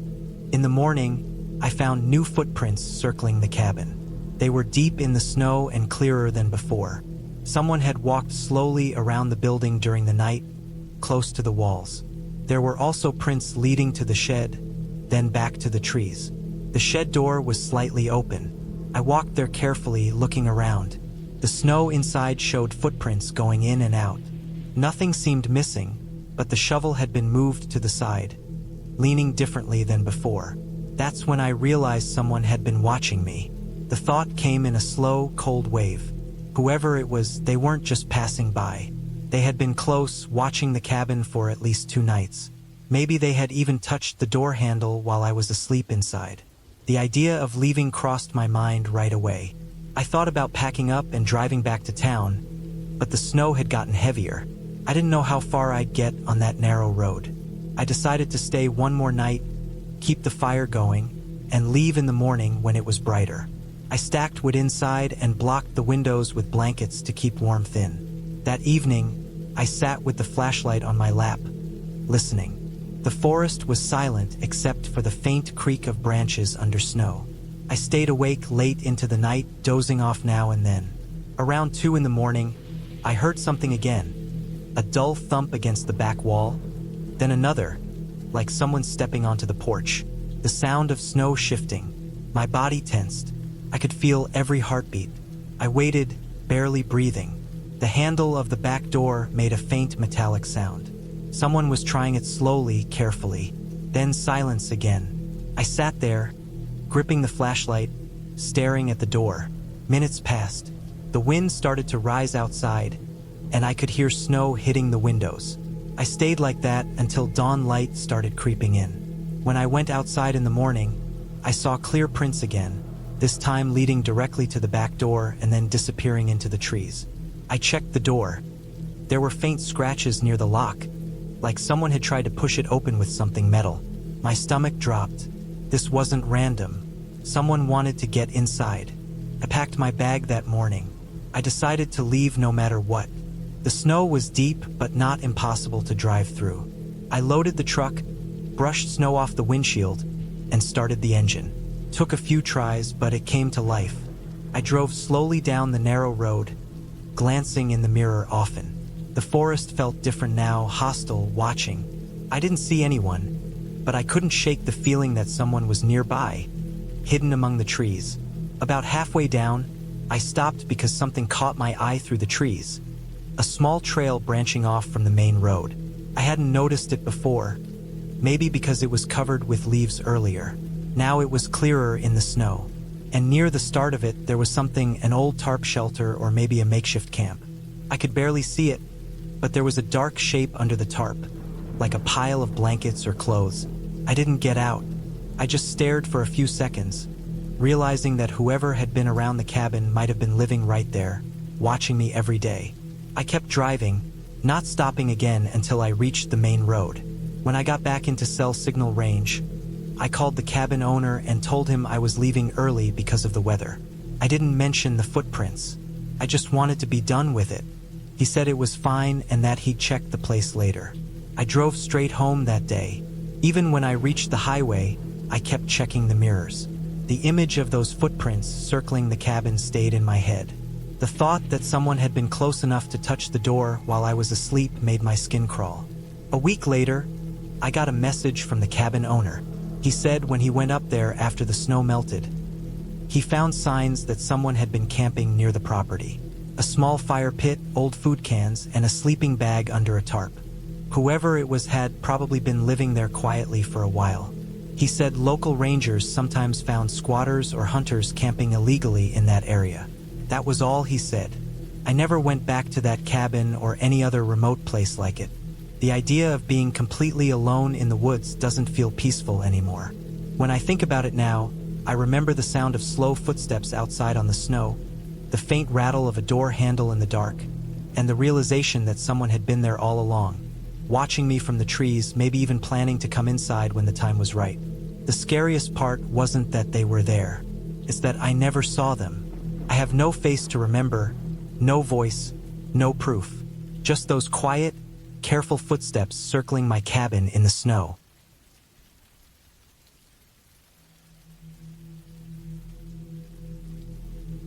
It started as a weekend escape, a plan I had made weeks in advance. I had been feeling worn down for months. Long hours at work, constant stress, and the unshakable weight of city life had worn me thin. I needed a break. Something simple, something isolated. A cabin deep in the woods, away from cell service, away from noise, away from people. I found it online, a small listing that promised peace, quiet, and nature all around. Pictures showed a wooden cabin, modest but sturdy, tucked into the forest, with a small stream running behind it. It looked perfect. I didn't know then how different it would feel when I was actually there. I arrived late Friday afternoon. The drive was long, winding through narrow, overgrown roads that became smaller the deeper I went into the forest. By the time I reached the final stretch, the sunlight was low and orange, slanting through the trees and casting long shadows across the path. The cabin was exactly as pictured, perhaps even more secluded than I expected. The forest surrounded it on all sides, the trees thick and old, the underbrush tangled. A wooden deck wrapped around the front, and the windows reflected the fading light like dark mirrors. I parked my car near the cabin, unloaded my bag, and unlocked the door. Inside, it smelled faintly of wood smoke and dampness. Dust clung to corners and beams, but otherwise it was clean. A small kitchen sat to the left, with a wood stove and a simple table. The living area had a worn couch and a chair, and the bedroom had a single bed with thick blankets. It was minimal, functional, and exactly what I needed, or so I thought.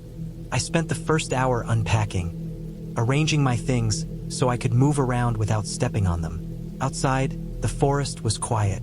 Not the soft, peaceful quiet I expected, but a heavier quiet, the kind that made every small noise, the creak of a branch, the rustle of leaves, stand out sharply. I shook it off, telling myself it was normal, that it was just the forest settling as the sun went down. Night came quickly. By 8 o'clock, the sky was dark, and I lit the wood stove to warm the cabin. The fire crackled, throwing shadows across the walls. I had brought some food, enough for 2 days, and I ate slowly, listening to the forest around me. Occasionally, I would hear a distant sound, a snapping twig, a rustle, something moving in the dark. But each time I reminded myself it was just wildlife. There were bears in the area, deer, raccoons, but nothing to worry about if I was careful. As night deepened, I realized how alone I really was. There was no light beyond the windows, no sign of any other houses or roads. The nearest neighbor was at least a mile away, according to the listing. The first night passed uneventfully, though I found myself waking several times to check the locks on the doors. I rationalized it as precaution, a habit from living in the city, but there was a tension I couldn't quite shake. Saturday morning, I woke early. The cabin was bathed in soft, green light from the surrounding forest. Birds sang intermittently, and the stream behind the cabin gurgled quietly. I made coffee on the wood stove, enjoying the slow process, the ritual of preparing it myself instead of relying on a machine. After breakfast, I decided to explore the area. The forest was dense but navigable. I followed a faint trail leading from the cabin deeper into the woods. The ground was uneven, covered with roots and fallen leaves. Every step I took produced a sound that seemed to echo in the stillness, and I became hyper-aware of my surroundings. I kept a small knife in my pocket, a precaution I had never considered necessary before. Hours passed as I wandered, noting the different trees, the moss-covered rocks, the subtle tracks of animals. I felt a strange mixture of exhilaration and unease. The isolation was freeing, but it also made every shadow, every sound, more intense. Returning to the cabin in the late afternoon, I noticed the first real sign that something was off. The cabin door, which I had locked carefully in the morning, was slightly ajar. My stomach sank. I could see no footprints outside, and nothing inside seemed disturbed. I went through the cabin carefully, checking windows, closets, every corner. Nothing was missing. Nothing had moved. I closed the door, double-checked the locks, and sat down heavily. My heart was racing. I told myself I must have been careless in the morning, that I hadn't locked it properly. Still, the feeling of being watched lingered, a weight pressing on my chest. The next hours passed slowly. I chopped wood for the stove, made another simple meal, and tried to distract myself. As the sun set, the forest seemed to close in around me. Darkness crept under the trees, and the usual sounds of wildlife quieted almost completely. Occasionally, I would hear a faint crunch in the distance, like someone stepping carefully on dry leaves. Each time, I froze, straining to see through the darkness, but I could see nothing. I told myself it was an animal, perhaps a deer or a raccoon, but the feeling of unease only grew stronger. I slept lightly that night, waking multiple times to the sounds outside. At one point, I thought I heard someone moving on the deck. I held my breath, trying to make out shapes in the darkness, but the faint light from the fire inside barely reached the windows. I convinced myself it was a branch brushing against the cabin, but I couldn't shake the tension. I stayed awake longer than usual, listening, waiting, until exhaustion finally claimed me. Sunday morning brought no relief. I noticed the woodpile I had stacked the day before had been shifted slightly. The marks in the dirt around the cabin suggested someone, or something, had been closer than I thought. Panic rose in my chest. I considered leaving immediately, but I was miles from the nearest road. The thought of walking through the forest alone, potentially encountering whoever or whatever had been there, made me hesitate. I spent the day preparing for an emergency. I gathered all my supplies, arranged heavy furniture near the doors, and kept a small hatchet nearby. I reinforced my bedroom door as best I could with a chair and a broom. Each shadow, each sound, felt amplified. Around noon, I noticed a faint trail of footprints leading from the woods to the cabin. They were fresh, small, and cautious, as if someone had been sneaking around. My heart pounded as I realized I was not alone. The night was the worst. Every noise was sharper, every shadow a potential threat. I stayed in the bedroom, listening. The faint crunch of leaves outside became a steady, deliberate sound. I could hear movement on the deck, slow and careful. My mind raced, imagining every possible scenario. I tried to calm myself, focusing on the logic that whoever it was could not have entered the cabin without leaving more signs. But the uncertainty, the closeness of the threat, was terrifying. I sat on the bed, gripping the hatchet, every muscle tense, waiting. Hours passed like this. The movements outside eventually ceased, leaving a silence so thick it pressed on my ears. I stayed awake until the first light of dawn, exhausted but alert. When I finally stepped outside, the forest seemed empty again, as if the night's tension had been a dream. The footprints around the cabin were gone, or perhaps hidden by the wind or animals. I packed my things quickly, deciding not to linger. Driving back, I kept the windows up and doors locked. The forest, which had seemed inviting, now felt like a trap. I thought about what could have happened if whoever had been there had entered the cabin. The thought made me shiver. I promised myself I would never return, that the brief escape had been enough to remind me how dangerous isolation could be. Back in the city, the cabin felt like a distant memory, but the lesson stayed with me. I became more cautious, more aware of my surroundings, and more grateful for the company and security of others. I realized that fear is not always about monsters or myths, but about the unknown and the uncontrollable. The forest had taught me that, in the quiet and isolation, even small threats can feel enormous, and that being prepared, alert, and cautious can make the difference between safety and disaster.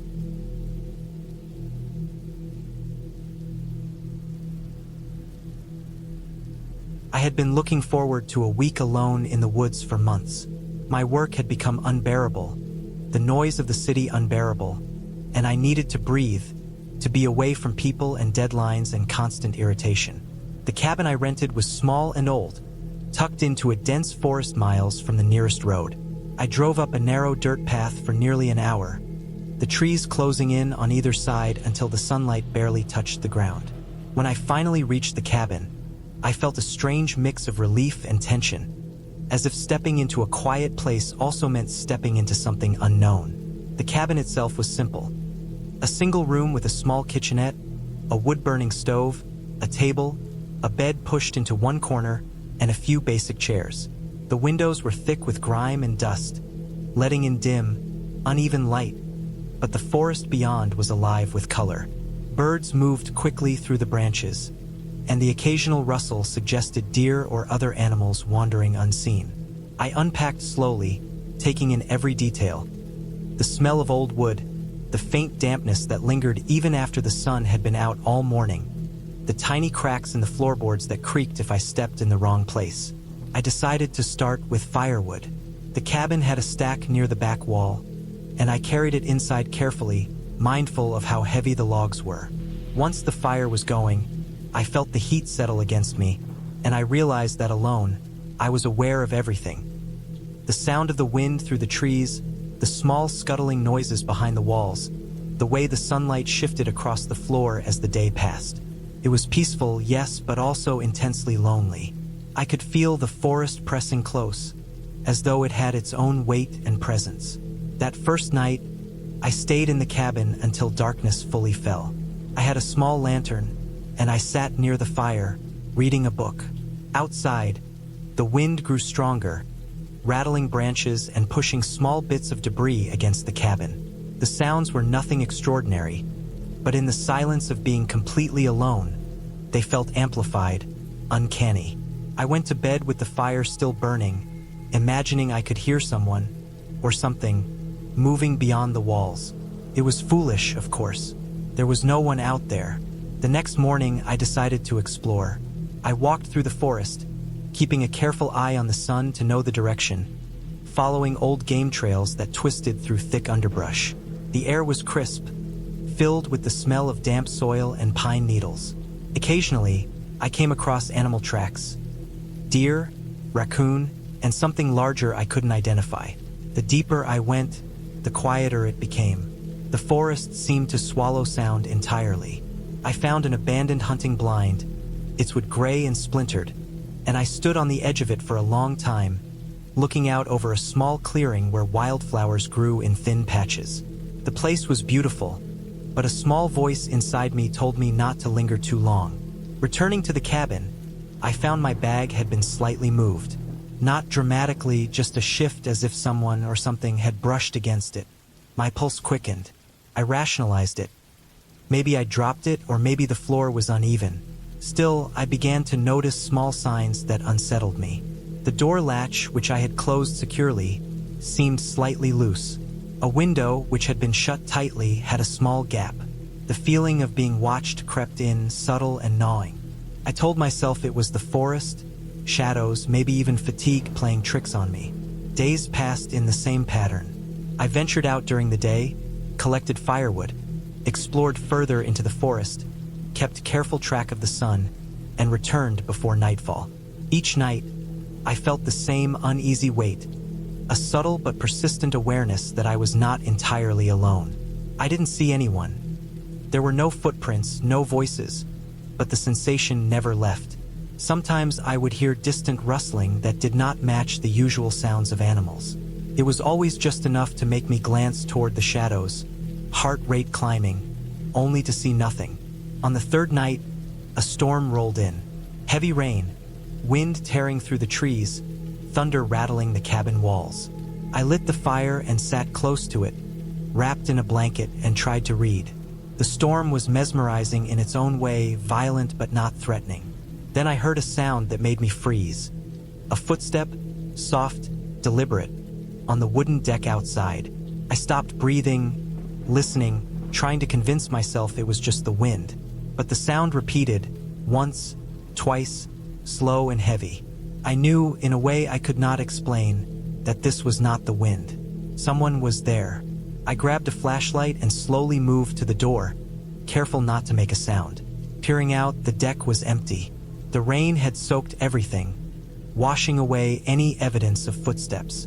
I circled the cabin, flashlight cutting through the darkness, seeing only wet leaves and broken branches. No one was there, and yet something had been. The idea made my stomach knot. The isolation of the cabin, the storm outside, the thick darkness. It all pressed down, suffocating. That night, I barely slept, keeping the fire burning and the flashlight close. The following day, I decided to go further than before. I packed a small bag with water, food, and my phone, making sure to leave a note on the table describing where I would go. I walked for hours, moving deeper into territory I had not yet explored. The forest grew denser, the trees taller, the underbrush harder to navigate. I passed a stream, its water rushing over rocks, and followed it upstream. The terrain became rougher, and at one point, I slipped on wet stones and fell, scraping my hands and knees. I realized how vulnerable I was. One small injury and I could be stranded. When I returned to the cabin that evening, I felt relief and dread simultaneously. Relief that I had made it back safely. Dread because the feeling of being watched had grown stronger over the day. I set my things down, checked the locks, and sat near the fire. My mind began to turn over small possibilities. Someone could be hiding nearby, living off the forest, observing me. Or maybe it was more than one person. The rational part of my mind argued against it, but the instinct to protect myself was raw and real. Over the next few days, the tension increased. I noticed more signs. A small footprint near the edge of the clearing. A tree branch broken in a way that suggested it had been pushed down, not fallen naturally.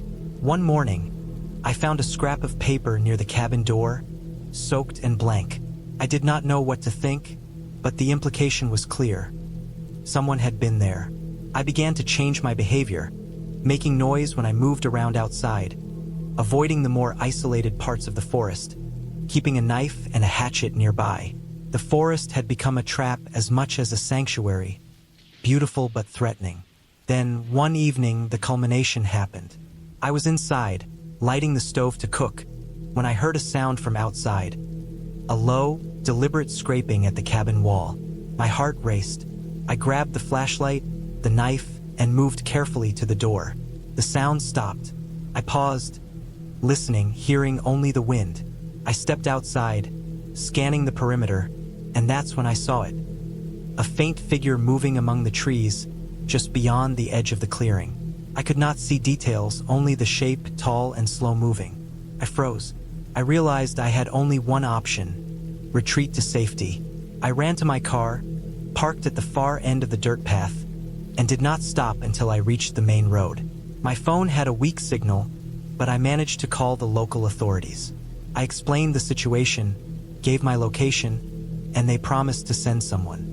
Waiting in the car, watching the cabin from a distance, I could see the forest beyond it. Shadows moved, but I stayed in the car until I saw the headlights of the police vehicle cutting through the darkness.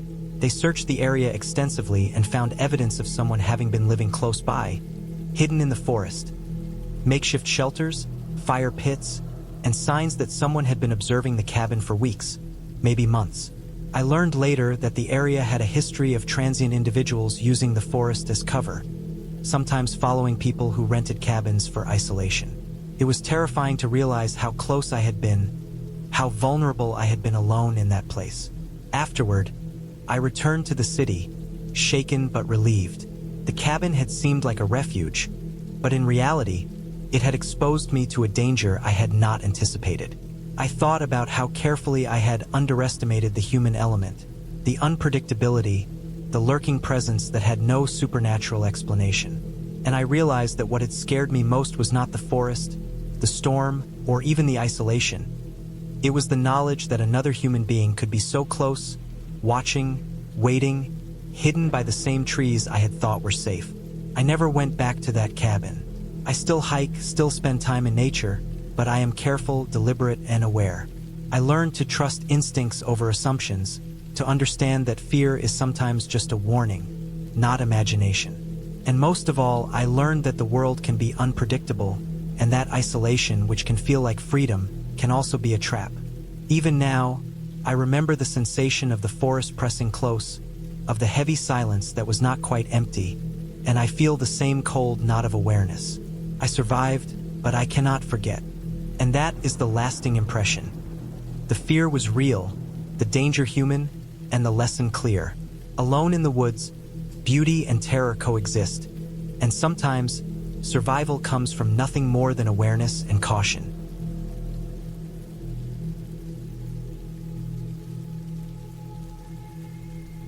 I had been planning this trip for months.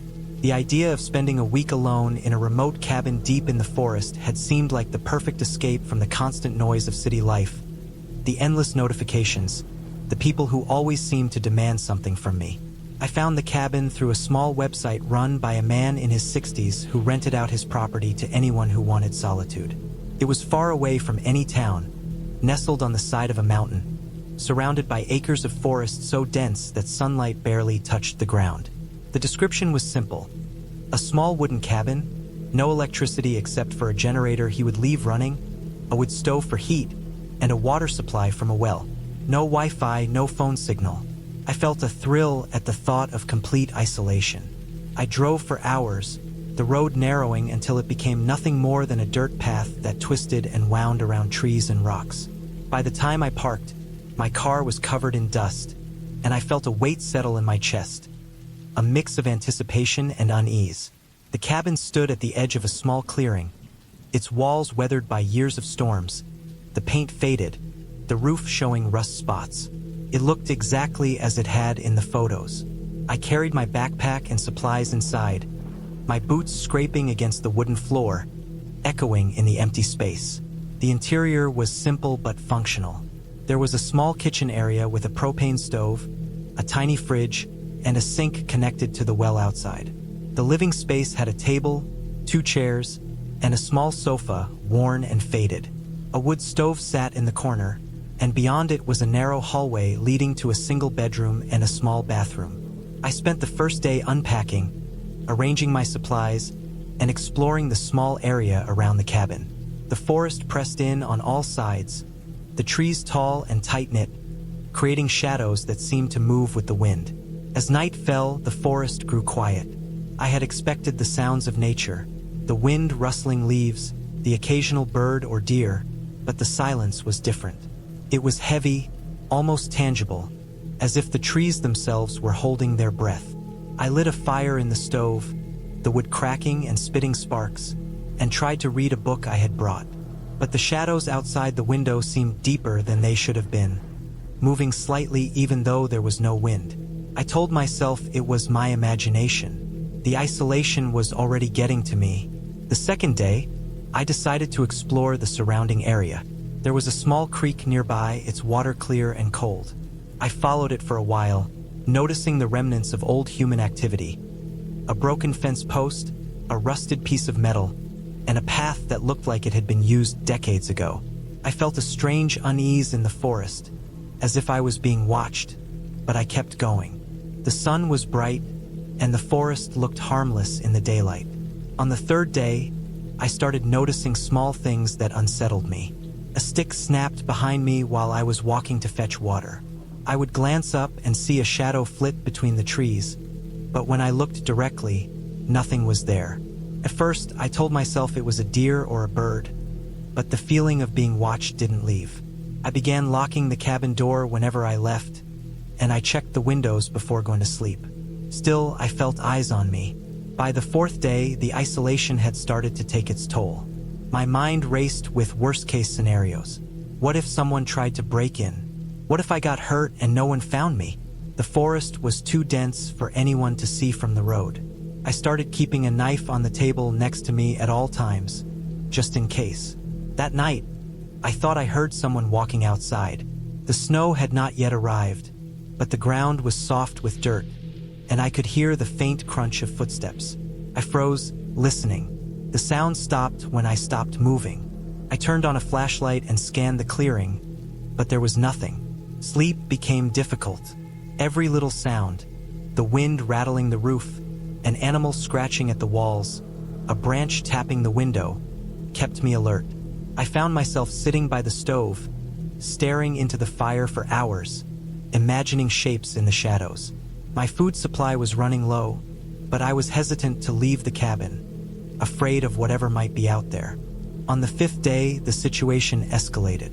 I had gone outside briefly to collect water and saw footprints in the dirt leading to the cabin. They were fresh. I froze, trying to make sense of it. No one had come this way before me.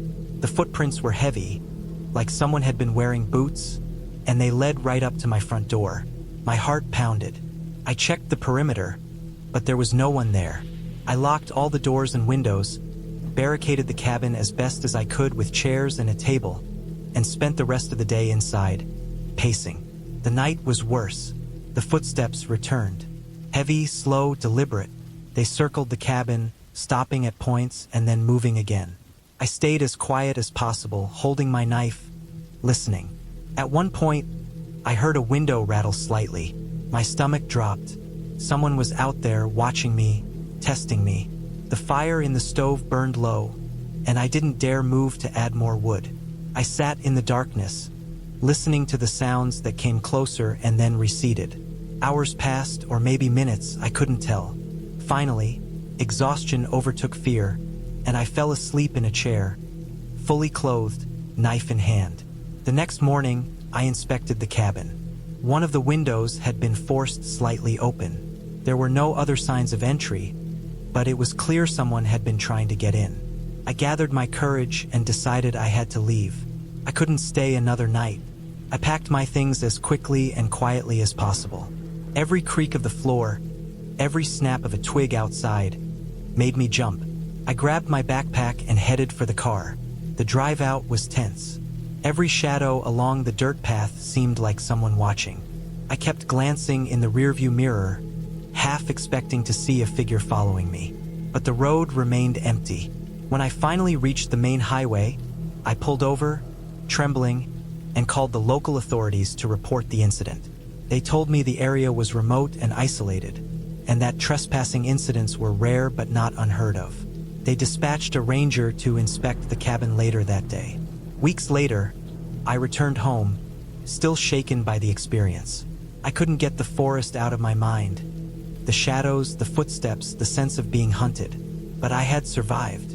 I had learned to trust my instincts, to prepare for the worst, and to respect the solitude that seemed so inviting in the pictures but had turned into something terrifying in reality. I never returned to the cabin, and I never tried to seek isolation again. But the experience changed me. I became more cautious, more aware of the dangers of the wilderness, and more appreciative of the safety of human company. In the end, the story of that week stayed with me, not as a tale of fantasy or ghosts, but as a reminder that nature can be beautiful, but it can also be brutally indifferent, and that humans, even when alone, are never completely safe. The forest had tested me, and I had survived, wiser and more careful than before.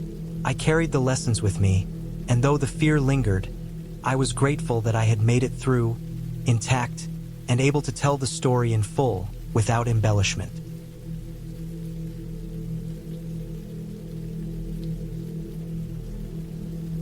I remember the drive there as if it had been yesterday, even though it was months ago. The road leading to the cabin was a thin, crumbling strip of asphalt, winding sharply through dense woods that seemed to close in the longer I drove.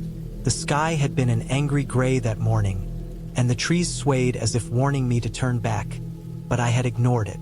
I had wanted isolation, quiet, somewhere I could think without the intrusion of people or noise. The cabin, according to the listing, was completely off-grid. No electricity, no running water, and only the small solar panel out front for emergencies. To anyone else, it might have seemed inconvenient, but I liked it. I wanted to escape, and this place promised the kind of solitude I hadn't experienced in years. I pulled up the last narrow curve, tires crunching on loose gravel, and finally saw it. The cabin was small, rustic, made of dark timber, its windows thick with grime. It looked abandoned at first glance. Moss clung to the roof, the wood had weathered unevenly, and the front porch sagged under the weight of time. But it was intact, and it had character, exactly what I wanted. I carried my bags up the steps, each one scraping against the old wood, and unlocked the door. It opened with a groan that echoed inside, a warning I didn't recognize at the time. Inside, the cabin was simple but functional. A small living space with a wood-burning stove, a table with a few chairs, and a bed tucked in the corner. The air was heavy, musty, a mixture of damp wood and old dust. I dropped my bags and opened the windows. Sunlight spilled in, and for a moment I felt relief. I was alone. No one could bother me here. I took a deep breath and started unpacking, hanging clothes, stacking supplies. By the time I finished, the sun was lower, filtering gold and orange through the cracks in the cabin walls. I built a fire, the wood snapping and spitting as flames licked the ceiling. I made a small dinner of canned beans and bread, eating slowly, letting the quiet seep into me. I slept uneasily that first night. Every creak of the cabin, every whistle of wind through the trees, made me tense. I told myself it was normal that old buildings make sounds. But even with that rationalization, I kept waking up to small noises, the kind that make the hair on your neck stand on end. Something was out there. I didn't know what, and I couldn't see beyond the windows in the dark, but I felt it watching. The next morning, I decided to explore the surrounding area. The cabin was in a small clearing, 100 feet from the trees on all sides. Beyond that, the forest was dense, thick with evergreens and brambles. I noticed the signs of animals, broken branches, scat on the trail, small footprints that didn't look quite like deer. They were too human-like to be anything else, too small to belong to a bear. I shrugged it off, telling myself the wind or some other animal had made them. But there was a pattern, subtle but consistent, leading in and out of the woods near the cabin. I spent the next day gathering firewood, inspecting the cabin for anything I had missed, and walking a little into the woods.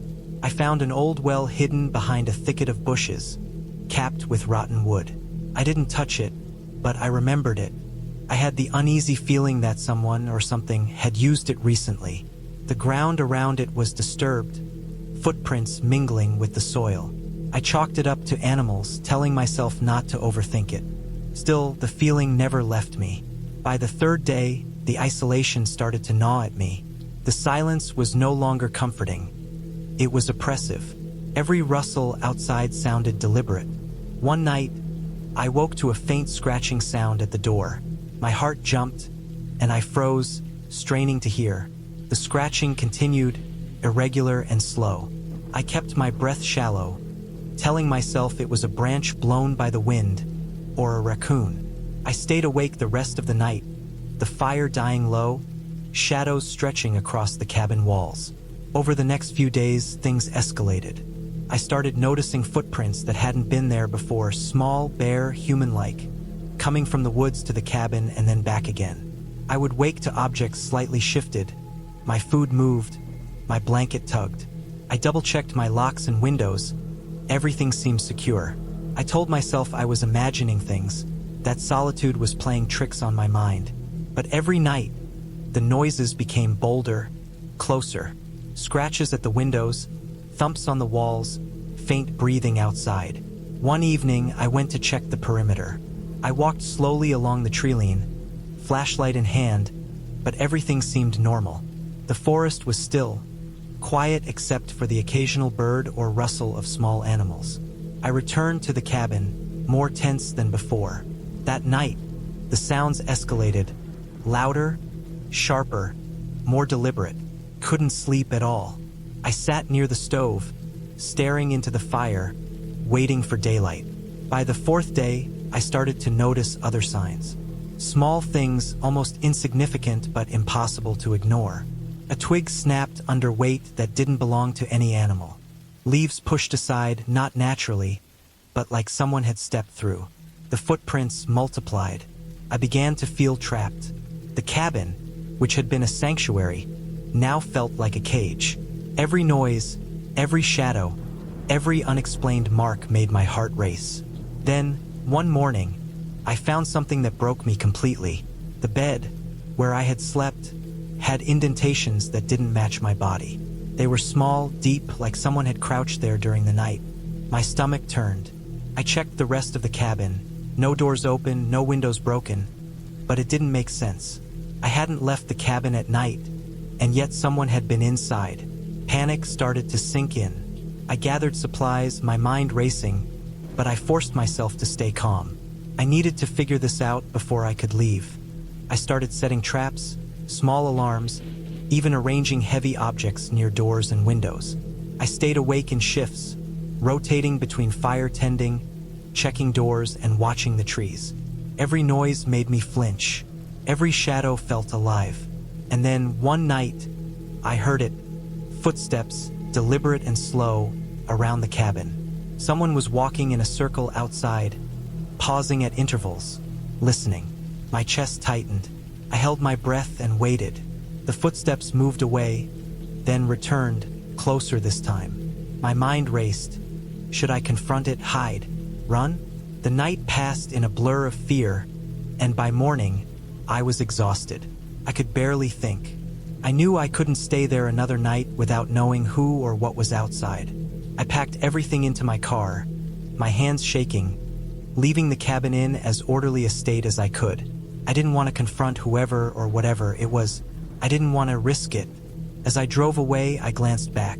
The cabin sat quietly, the forest around it calm. From a distance, it looked exactly as it had when I arrived. Peaceful, silent. But I knew better. I had felt it, the presence, the intrusion. And though I was safe in the car, driving away, I knew that no matter how far I went, the memory of those nights, the feeling of being watched, would stay with me.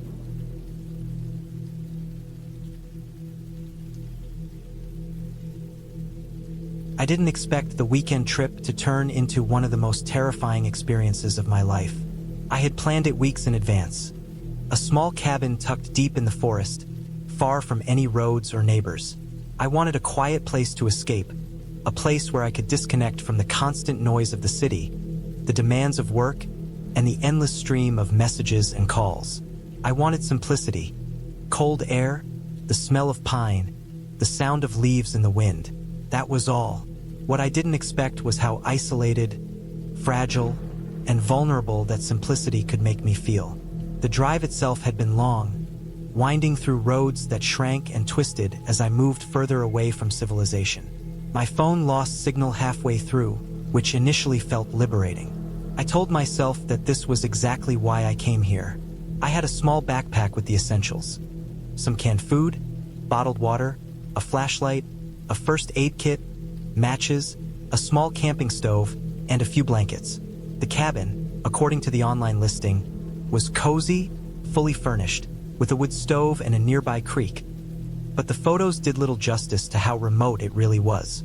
I arrived around mid-afternoon, when the sun was still high enough to illuminate the thick forest around me. The cabin was smaller than I imagined, but sturdily built, with dark-stained wood and a steep roof designed to handle heavy snow. A thin plume of smoke drifted from the chimney, which gave me a brief sense of relief. At least someone had been here recently. The surrounding area was overgrown, with tall grass brushing against the cabin's foundation and a ring of tall trees closing in on every side.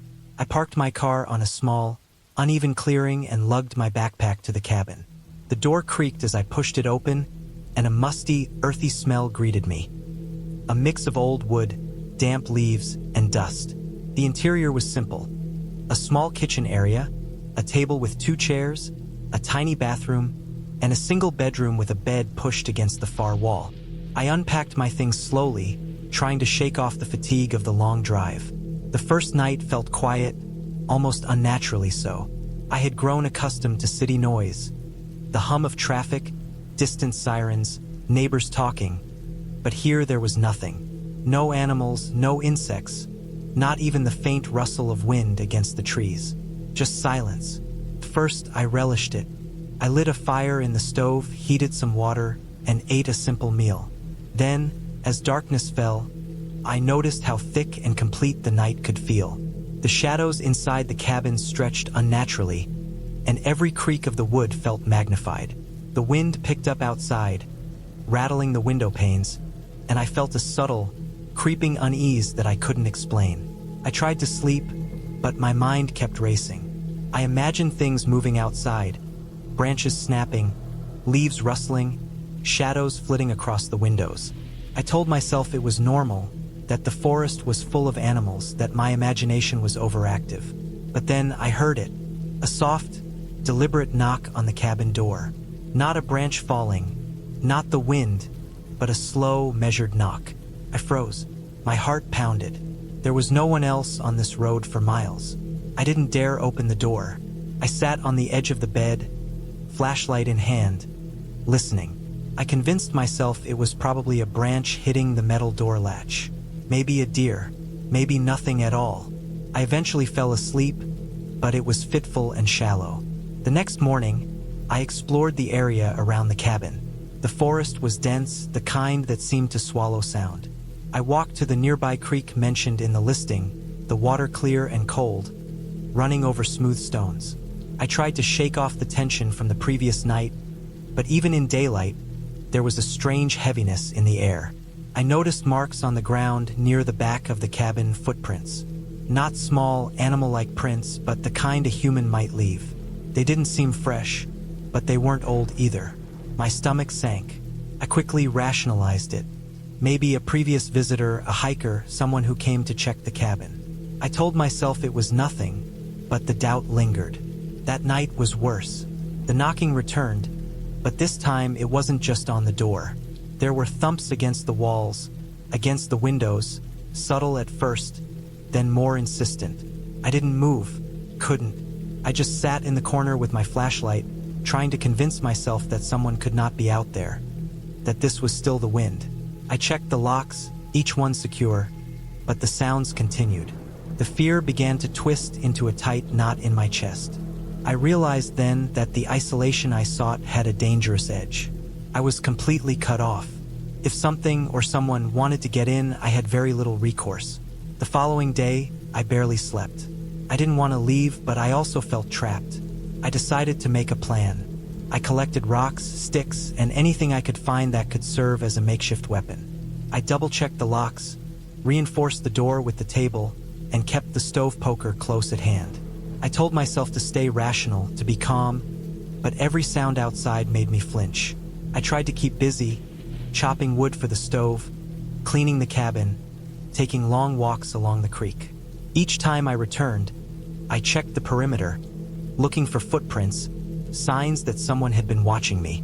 Sometimes I saw them, sometimes I didn't. The forest seemed to conspire to make me paranoid. Every shadow a potential threat. On the third night, I heard voices. Not loud, not clear, just whispers, carried on the wind, so faint I could barely be sure they existed.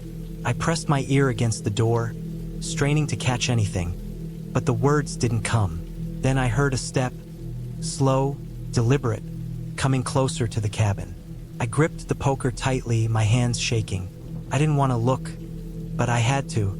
The shadow outside the window moved. I froze. It wasn't the wind. Someone was there. I felt my breath catch, my chest tighten.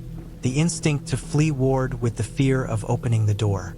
I realized then how unprepared I was, how vulnerable. The night passed slowly. Every minute stretched into an hour. The sounds outside came and went, almost tauntingly, never fully revealing themselves. When dawn finally arrived, I was exhausted, covered in sweat, trembling from tension and adrenaline. I didn't sleep again until late morning. I decided then that I could not stay another night. I had to leave, but when I went to pack, I noticed something else. My car tires had been tampered with. A thin line of metal wire had been twisted around the rims, likely to puncture them. I felt my stomach drop. Someone had been out here observing me, planning. It wasn't random. It wasn't natural, and I was completely alone in the forest. I considered calling for help, but there was no signal. I couldn't risk leaving the cabin, either, knowing someone might be hiding nearby. I made a careful plan. I packed the essentials into my backpack: food, water, flashlight, first aid kit. I waited until the sun was higher in the sky. Then I carefully walked to a clearing I remembered seeing near the creek. From there, I could see a faint dirt road in the distance. It would take me hours to reach it, and I had no way of knowing if whoever was out there would follow, but I had no choice. I left the cabin quietly, staying low, listening for movement. Every snap of a branch made me jump. Every rustle of leaves felt like a warning. I kept moving, forcing myself to put one foot in front of the other, eyes scanning constantly. I didn't look back. Couldn't. Hours later, I reached the road. The car passed once, twice, and on the third attempt, I flagged it down. I didn't speak at first, just pointed to the forest, trying to convey urgency. The driver stopped, and I finally explained the situation. They were shocked but helped me call the authorities. When I returned to the cabin later with law enforcement, it had been ransacked. The doors had been forced open, items were scattered, and there were clear signs that someone had been inside recently. The footprints matched the ones I had seen earlier, and the police confirmed that someone had been living in the forest, watching cabins like mine, waiting for opportunities. They had left before the authorities arrived, but they had clearly been prepared to return. I stayed in a motel that night, unable to sleep in my own bed. The fear lingered, but it was different now, tempered by relief and the knowledge that I had survived. I learned that the forest, the isolation, and the quiet I had craved could also harbor danger. It wasn't supernatural. It wasn't some fairy tale fear. It was real, tangible, human danger, and it was all around me. In the days that followed, I couldn't stop thinking about the cabin. I went back once more, with a friend and proper precautions, to collect the remaining belongings. I noticed small details I had missed. The depth of the forest, how quickly visibility dropped behind every tree, how easily someone could hide and observe without being seen. I also noticed the strength it had taken just to survive those nights. That knowledge, uncomfortable as it was, gave me a strange sense of empowerment. I had faced fear in one of its most raw and human forms, and I had survived. I resolved never to take isolation lightly again. I also learned to trust my instincts. Something in that first moment of unease had warned me, and I should have listened more carefully. Over time, I processed the experience. I spoke to local authorities and neighbors, learning about others who had similar encounters with the same person or group. The area became known for being dangerous, not because of wild animals or natural hazards, but because of human predators who took advantage of remote isolation. I started sharing my experience online, warning others who might be looking for a quiet getaway. It was a sobering lesson, but I realized that sharing the story could prevent someone else from experiencing what I did. Eventually, I stopped feeling the immediate fear, but I never forgot it. The memory of sitting alone in that cabin, listening to the knocks, the thumps, the whispers, remains vivid. It's a reminder of the fragility of safety and the importance of vigilance. And even now, when I walk in the forest or travel to isolated areas, I carry the same sense of awareness I learned that weekend.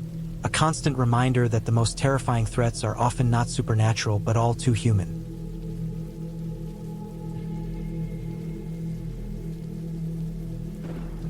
I had been looking forward to the weekend for weeks. My work had been suffocating, long hours at a desk staring at numbers and deadlines, and the thought of a few days in the woods, away from people, phones, and responsibilities, had been the only thing keeping me sane.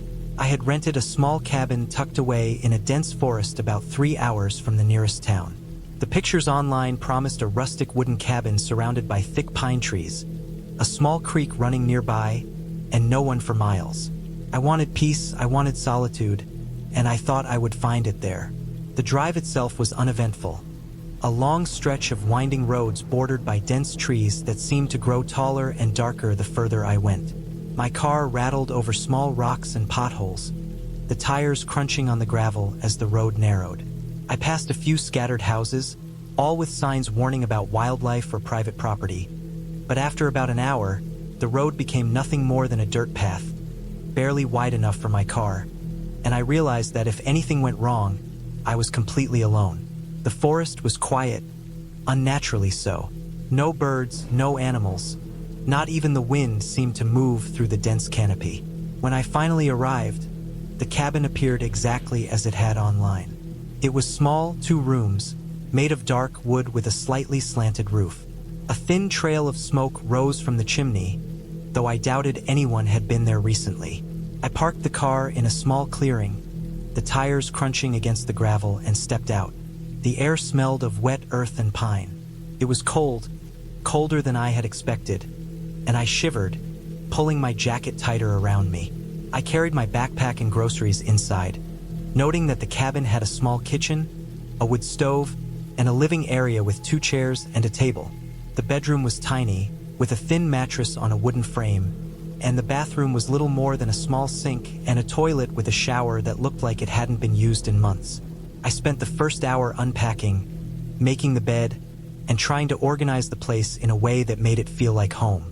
I lit the stove, the flames crackling and giving off a faint warmth, and tried to shake the sense of unease that had been growing in the pit of my stomach. I told myself it was just the isolation, the silence, and the fact that I had been working too hard. But there was something about the forest that felt oppressive. Watching, waiting, I decided to explore the surrounding area. The creek ran about 50 meters from the cabin, a thin ribbon of water cutting through the dense trees. I followed it upstream, stepping carefully on wet rocks and fallen branches. The sound of the water was soothing, but every now and then, I would catch a snap of a twig or a rustle of leaves and freeze, convinced someone was following me. I laughed at myself, knowing there was no one else around, but still, the feeling persisted. As evening approached, I returned to the cabin, the sky darkening faster than I had anticipated. I built a small fire outside, wanting the warmth and the sense of security it gave me. The light from the fire flickered against the trees, creating long, shifting shadows. I cooked a simple meal on the stove, the smell of frying oil filling the small space. By the time I had finished eating, night had fallen completely. I turned on the cabin's small lanterns, their dim light barely cutting through the darkness, and settled into a chair, trying to read a book. It was then that I noticed the first sign that something was off. A noise, soft at first, coming from outside. I froze, straining to hear. It sounded like footsteps on the forest floor, careful, deliberate, slow. My heart started pounding, and I told myself it was probably an animal. Maybe a deer, maybe a raccoon. But the sound was different from any animal I had heard before. It was heavy, deliberate, as if someone was walking quietly but trying not to make a sound. I stood and moved to the window, peering through the glass into the darkness. The fire outside cast shadows, but I saw nothing.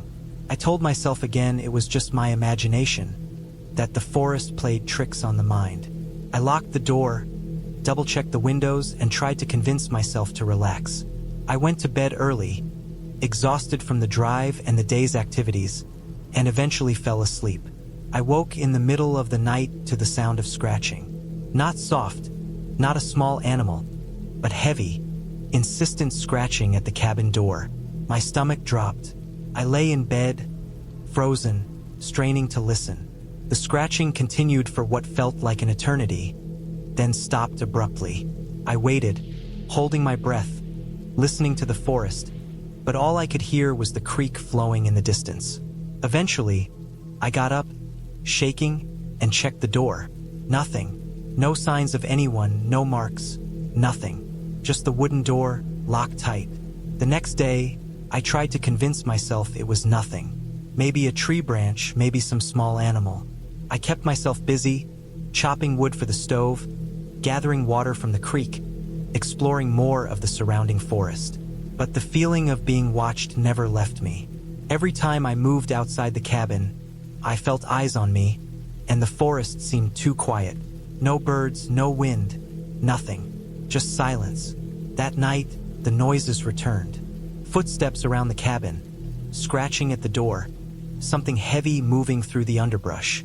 I stayed in the small bedroom, clutching a kitchen knife, listening to the sounds that seemed to circle the cabin, growing closer and then fading again. I realized I hadn't seen another car, another person, anyone at all since I arrived. The isolation that I had been craving had become a trap. I decided I needed to leave the next day.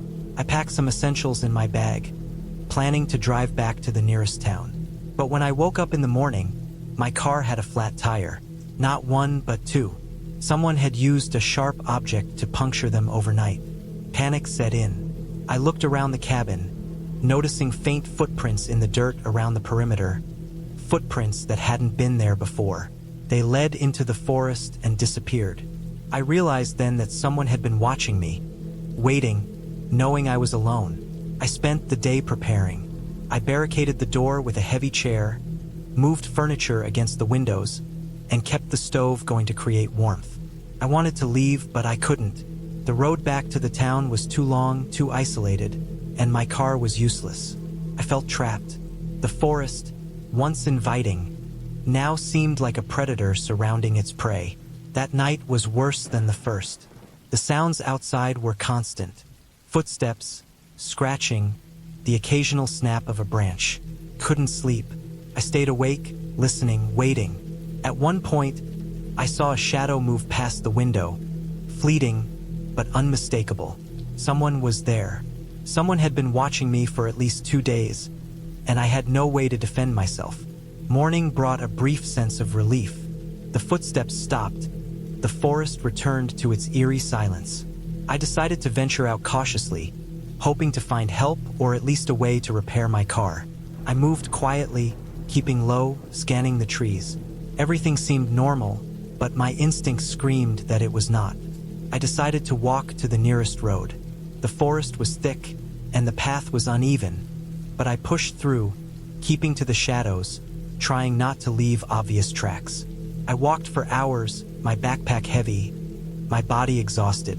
Just as I was starting to lose hope, I saw a faint dust trail in the distance. A road, a real road. Relief washed over me. I broke into a run, adrenaline carrying me forward. I reached the road by late afternoon. A car passed by and I flagged it down frantically. The driver stopped and I explained as best as I could, showing them the cabin on my phone. They listened, alarmed, and agreed to take me back. On the way, I kept looking back at the forest, realizing just how alone I had been, how vulnerable. The authorities came later, but by the time they arrived at the cabin, the footprints had vanished. There was no sign of anyone who had been there, no clues, nothing tangible. It was as if the person or people had planned everything meticulously and disappeared without a trace. I never went back. I sold the cabin rental, and I never ventured that deep into the woods again. Even now, I sometimes dream about the silence of that forest, the shadows that moved just beyond the firelight, and the feeling of being watched. The memory of being completely alone, knowing someone was there but never seeing them clearly, has stayed with me. I learned that isolation is a double-edged sword. It can heal, but it can also make you vulnerable in ways you never imagined. I keep my doors locked now, my awareness heightened, and I never take for granted the presence of other people. Solitude is a luxury, yes, but it is one that comes with risks most people never consider until it is too late. And I consider myself lucky, even now, to have escaped that cabin and that forest, because not everyone who is alone in the woods walks away.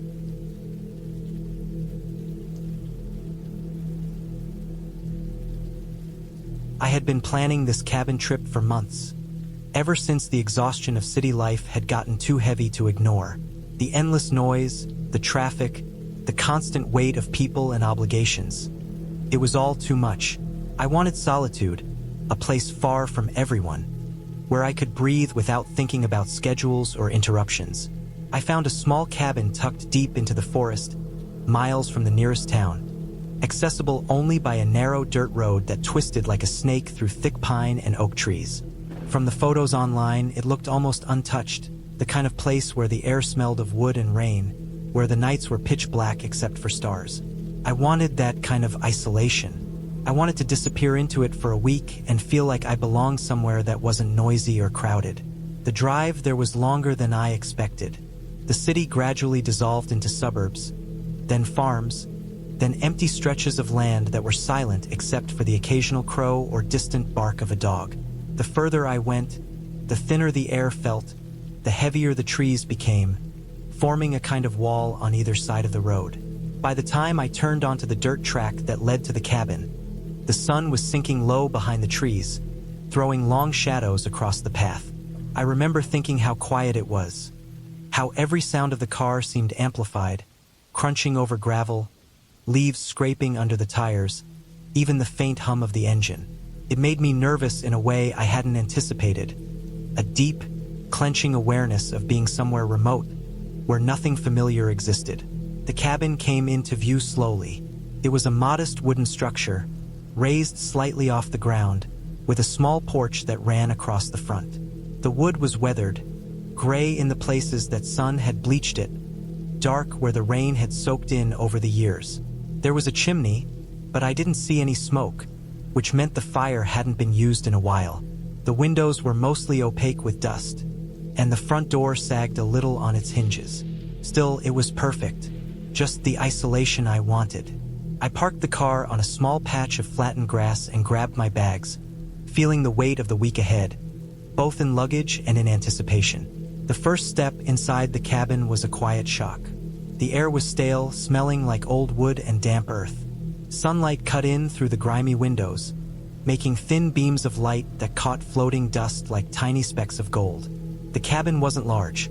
A single main room that served as living area and kitchen, a small bedroom tucked to the side, and a bathroom that had a cracked sink and a rusted shower.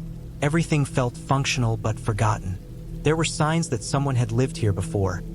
An old coffee mug in the sink, a torn magazine on the counter, footprints in the dust. But it had been empty long enough that it felt like no one had been here for months.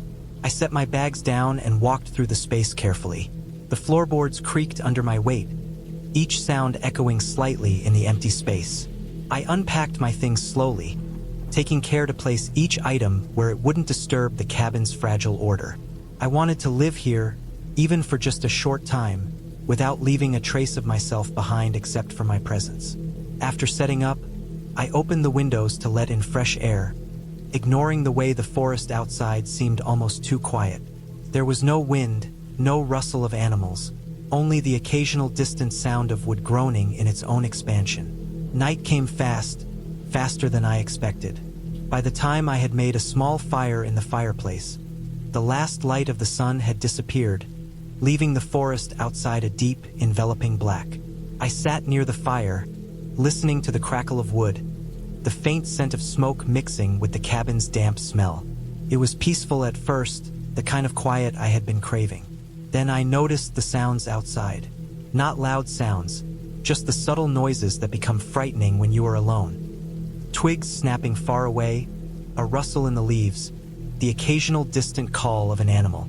I told myself it was nothing, that the forest had always been alive and that I was simply unused to it. I went to bed early that first night, lying on the thin mattress and listening to the forest. The silence outside was almost absolute, broken only by sporadic noises that I couldn't identify. First, it was soothing. Then it started to feel oppressive. Every time a branch broke or a tree shifted, my heart jumped. I kept imagining someone or something moving just beyond the window. I tried to reason with myself. There was no one here. There couldn't be. The nearest road was miles away. And yet, I could feel it.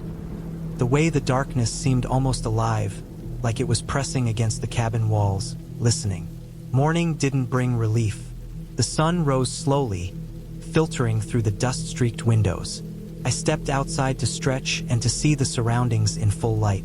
The forest was vast, a mixture of pines, oaks, and underbrush, stretching in all directions. I realized just how isolated I was. There was no sound of vehicles, no distant houses, no people at all. Even birds seemed sparse, cautious, as if they too sensed the remoteness. I walked around the cabin to familiarize myself with the property, noting the placement of trees, a small stream at the edge of the clearing, and a few stone piles that suggested past visitors had tried to mark trails or boundaries. The place was beautiful, untouched, and utterly alone. As the day went on, I tried to immerse myself in the solitude. I chopped firewood, carried water from the stream, and explored small sections of the forest. But as the afternoon turned to evening, I noticed something strange. There were footprints in the soft dirt near the cabin, ones I hadn't noticed before. They weren't human, at least not in the typical sense. They were larger, deeper, wider than anything a normal person would leave, but they weren't animal prints either. My mind started to race. Had I imagined them? Was there an animal I didn't know? Or had someone been here while I slept? I stayed inside that night, locking the door and moving the firewood close to me, keeping the fireplace alive as a kind of barrier. The noises outside were sharper, closer. I could hear twigs snapping as if someone, or something, was moving around the cabin. I stayed very still, trying to convince myself it was just a deer or a bear, that the isolation had nothing to do with danger. But the movement didn't feel like a deer. The patterns were too irregular, too deliberate, too patient. It was circling the cabin, waiting. My heart pounded. My hands shook as I carried a heavy metal poker, not wanting to leave the fire or the cabin itself. The next morning, I decided I had to investigate. I walked carefully around the perimeter, eyes scanning the ground, counting every print. They were still there, fresh, and they had multiplied. It became clear that something had been here during the night, moving around the cabin, staying just out of sight. I checked the windows and doors, all still intact, but the feeling of being watched had grown unbearable. Every time I moved, I imagined eyes tracking me, a presence invisible but attentive. I began to notice other things. Small branches that had been broken, leaves disturbed as if brushed by something large, a faint smell of damp earth mixed with a musky odor I couldn't place.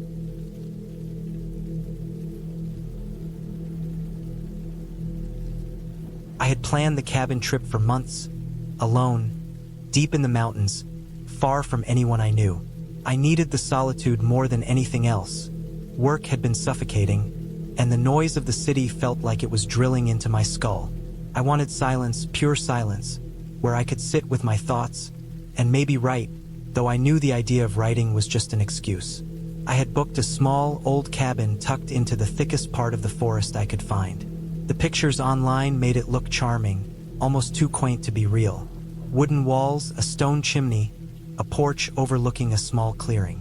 I packed my car with supplies, enough food for a week, extra water, blankets, and even a small gas stove, just in case the old fireplace didn't work. The drive up the mountain was long and winding. By the time I left the main highway, it was late afternoon, the sun already falling behind the peaks. The road turned to dirt, then gravel, then narrow tracks where trees leaned over, forming a green tunnel. Every few minutes, a deer would cross the path, unbothered by my presence. It was serene, almost magical. I remember feeling a thrill, the sort that comes when you know you're completely isolated. The closer I got to the cabin, the smaller the tracks became, until I had to drive slowly, dodging fallen branches and small rocks, the tires crunching loudly in the stillness. I reached the cabin as the sun dipped fully behind the mountains. Shadows crawled across the forest floor, long and black. The cabin was even more rustic than the pictures. The wood was weathered, the roof slightly crooked, but solid. A thin plume of smoke rose from the chimney, though I had booked it online. It felt like the place was waiting for me. I stepped out of the car and immediately felt the cold. A sharp mountain cold that seeped through my jacket and into my bones. The air smelled like damp pine and earth. I unlocked the door with the key I had been given and stepped inside. The cabin smelled of old wood and a faint mustiness, like it had been closed up for a long time. Dust motes floated in the last rays of sunlight that fell through the small windows. The main room was simple. A small table, 2 chairs, a sofa that sagged in the middle, and the stone fireplace. A ladder led up to a loft that I assumed had the bed. I put down my backpack and turned on the small lantern I had brought, the warm yellow light spilling across the room. I was alone, completely alone. No city noises, no cars, just the faint sound of wind in the trees and the occasional crack of a branch. I unpacked, set the stove on the counter, and laid out my food. Beans, canned soup, bread, some fruit. Enough for a week, maybe more. I wanted to check the fireplace before night fell completely, so I stacked some wood from the pile next to the cabin, lit a small fire, and watched it catch, the flames dancing and throwing shadows across the walls. Felt cozy, comforting. I made myself a small meal and ate it sitting on the sofa, staring at the fire. The forest outside was already dark, impenetrably dark, and I could hear the occasional animal moving through the trees. Nothing alarming, just the natural sounds of the wilderness. I spent the first evening reading a book I had brought, sitting close to the fire. At some point, I realized how quiet it was, how different it felt from any quiet I had known in the city. The kind of quiet where you hear things you wouldn't normally notice. The creak of the floorboards, the sigh of the wind through the cracks in the windows, the distant sound of a river rushing over rocks. I went to bed in the loft, pulling the blankets close, the wooden floor cold under my bare feet. I felt safe. The first night passed without incident, though I had woken once, sure I had heard something scratching outside. I told myself it was an animal, maybe a raccoon or a bird, and went back to sleep. The next day, I decided to explore. The cabin sat near a small clearing, surrounded by thick forest. I walked along a narrow trail that seemed to have been used occasionally, maybe by other hikers or hunters. The air was damp, and the smell of moss and wet earth filled my nostrils. Birds flitted through the branches, their calls echoing off the trees. I saw a stream, clear and cold, cutting through the forest. I followed it for a while, watching as the water tumbled over stones, and felt a strange calm, like the forest was slowly wrapping around me, pulling me into its rhythm. By the time I returned, the sun was low. I gathered more wood for the fireplace, and the thought struck me that being this far from help, in this wilderness, made everything feel different, sharper. Every sound, every shadow, seemed amplified. I brushed it off as my mind adjusting to the isolation, but a small part of me remained alert. That night, I slept fitfully. Every creak of the cabin, every gust of wind rattling the shutters, kept me half awake. At one point, I thought I heard footsteps outside, slow and deliberate, moving around the perimeter of the cabin. I stayed frozen, listening. The sound stopped after a few minutes, and I told myself it must have been the wind or a small animal. The following morning, I noticed something strange. A branch had been moved, lying across the small path leading to the cabin. Not far, just enough to notice. I convinced myself it had fallen naturally, but the feeling of being watched gnawed at me. I spent the day keeping close to the cabin, doing small chores, chopping wood, checking the food supplies, and keeping the fire going. I even went so far as to make a small barrier of stones around the perimeter of the cabin. Not because I expected anything, but because the act of doing it made me feel safer. It was the third night when it really started. I was lying in the loft, the fire in the fireplace still burning low. Outside, the wind had picked up, shaking the trees and rattling the roof. That's when I heard it. A faint sound at first, like someone dragging something across the ground. Then a louder scrape right next to the cabin. I froze. My heart slammed in my chest. I was convinced it was an animal, but it didn't sound like anything I had ever heard. The dragging continued, slow, methodical, circling the cabin. I grabbed the small flashlight I kept on the loft railing and pointed it toward the window. The beam caught the branches, the shadows, nothing else. The sound stopped. I waited, barely breathing, listening. Then, a sharp snap, like a branch breaking under weight, and I jumped. It was coming from the far side of the cabin, away from the clearing. I debated staying in the loft or going down to investigate. Part of me wanted to scream, but I didn't. I grabbed my jacket and flashlight, moving quietly down the ladder. I checked every window, every corner, the beam cutting through the darkness outside. Nothing. The next morning, I found footprints. Human footprints. Boots, large, fresh. They circled the cabin and disappeared into the forest. My stomach turned. I hadn't seen anyone come up the mountain. The road was nearly impassable, and the nearest neighbors were miles away. Someone had been watching the cabin. I packed up quickly, taking my backpack, my small stove, everything. I considered leaving immediately, but the nearest trailhead was still several miles through thick forest. I had no car to reach it, no phone service, and the thought of walking through the forest with whoever had been there still around was terrifying. I decided to stay put, fortifying the cabin as best I could. I pushed furniture against the doors, piled more wood against the windows, and prepared myself for the night. I stayed awake, the fire roaring in the fireplace, scanning the dark forest outside. The sounds came again. Scraping, footsteps, sometimes 2 or 3 different noises at once, moving unpredictably. I learned quickly to tell the difference between normal forest sounds and the deliberate movements of something human. It was unnerving, each noise making my heart race, each shadow moving in the periphery of my vision. By the 4th night, I realized that staying in the cabin was no longer safe. Whoever it was had been observing me, maybe even following my movements, and now I had no choice but to leave. I had packed a small bag of essentials just in case. I waited until the first light of dawn, listening. The forest was quiet, unnaturally quiet. My pulse was loud in my ears. I slipped out the back, moving slowly, staying close to the trees. The footprints I had seen were gone. No one had passed the night outside, it seemed. I moved through the forest, careful to make no noise, the underbrush scratching my legs, branches snapping occasionally. Every few minutes, I would stop and listen. Hours passed. I navigated by the sun and the rough map I had brought. The forest felt endless, but finally, the sound of a distant road reached me. A faint, metallic hum of a vehicle. I kept moving, and eventually the trees thinned, giving way to a small dirt road. I followed it down the mountain, the sun higher now, until I finally saw a car parked along the roadside. It was empty, but I felt relief wash over me. I walked to the nearest town, flagged down a local, and told him I had been camping in the forest. They looked at me strangely, but helped me call the authorities to report my experience. The footprints, the noises, the fact that someone had been following the cabin. The officers who came up later confirmed that the area had seen occasional trespassers, people who liked to follow hikers or campers for sport. No one was ever caught, but my story matched patterns they had seen before.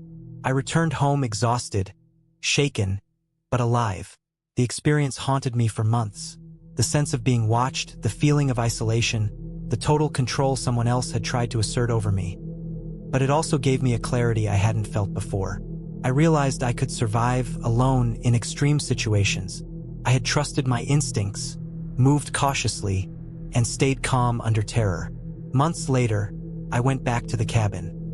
Not to stay, but to retrieve some personal belongings I had left behind in the rush to leave. The cabin looked the same, untouched, but I noticed the ground around it had been trampled again, footprints circling it as before. I felt a pang of fear, but also a strange sense of closure. I collected my things carefully, checked every corner, and left immediately. I never stayed there again, never went back into that section of the forest. But I knew I had survived something real, something raw, and I had walked away with every ounce of myself intact. It took time to shake the memory of the nights I spent listening to those sounds, the feeling of someone close, just out of sight. I replayed the events in my mind, reconstructing every movement, every step, every decision I had made. I learned the value of preparation, of paying attention to detail, of respecting isolation and the unknown dangers it can hold. In the end, the cabin trip had given me what I wanted: solitude, clarity, and a confrontation with real fear. I had entered the mountains seeking quiet, and I left having faced the dark edges of human unpredictability and lived to tell the story. I had gone alone, and I returned alone, but I had returned stronger, more aware, and deeply grateful for the life I had left untouched.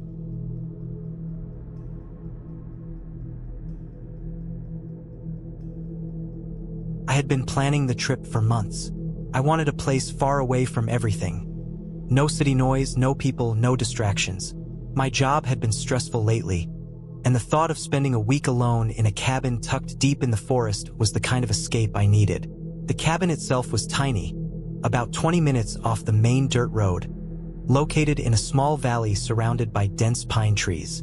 I had found it on a rental website, pictures showing a cozy wooden structure, smoke curling from the chimney in one of them, and a small lake not far from the property. It looked peaceful, almost too perfect. That was part of what drew me in. The drive to the cabin was long and narrow, winding through roads that barely counted as roads, gravel and dirt kicking up under the tires. I left early in the morning, packing a backpack with essentials: a flashlight, batteries, canned food, a first aid kit, a small camping stove, and enough bottled water for the week. I also brought a few books to read and a notebook, hoping to write a little each day. The GPS worked only sporadically, and as I drove farther into the woods, my phone's signal dropped until it was nothing but a useless black bar at the top. That made me feel isolated in a way I hadn't felt before, and yet part of me welcomed it. By the time I arrived, the sun was beginning to dip behind the trees, casting long shadows across the ground. The cabin looked exactly like the pictures: small, wooden, with a porch just wide enough for 2 chairs and a small table. The forest around it was thick, and the only sound was the wind rustling through the branches and the occasional chirp of a distant bird. I parked my car nearby and stepped out, feeling the air immediately change. It was cooler here, fresher, and filled with the scent of pine needles and damp earth. I pulled open the cabin door and was met with the faint smell of wood and dust. The interior was simple: a small living area with a couch and a tiny kitchen, a bedroom with a narrow bed, and a bathroom. There was a fireplace, though the woodpile outside suggested it hadn't been used recently. I set my things down and walked around, checking the windows and locks, making sure everything was secure. The first night was uneventful.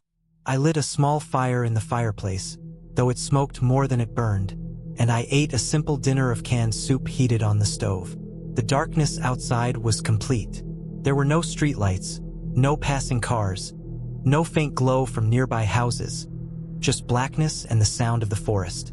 First, it was calming, but as the hours passed, I started noticing sounds that seemed unnatural, or at least unsettling. The scratching of branches against the cabin, the distant thud of something heavy hitting the ground, the sound of footsteps, or maybe it was my imagination. I kept reminding myself that animals made noises at night, deer or raccoons or foxes. I told myself repeatedly that everything was fine. Still, I couldn't shake the feeling of being watched. By the second day, I had settled into a routine. I woke up just after sunrise, made coffee on the stove, and sat on the porch, looking out over the small clearing that surrounded the cabin. The lake was visible through the trees, its surface smooth and glassy in the early morning light. I decided to explore a little, so I grabbed a small backpack with water, a flashlight, and a pocket knife. Walking along a narrow trail I had spotted from the porch, the forest was dense, and the trail quickly became overgrown, making it hard to see where it led. I heard birds call to each other and the occasional rustle of leaves as a squirrel moved through the underbrush. Everything seemed normal, and yet, I couldn't shake the sense that the forest was watching me back. Later that evening, as I was cooking a small dinner, I heard a loud crack from outside, like a branch breaking under weight. I froze, listening. There was nothing but the forest and the wind. I tried to ignore it, but my nerves were on edge. I locked the doors and windows and double-checked the deadbolts.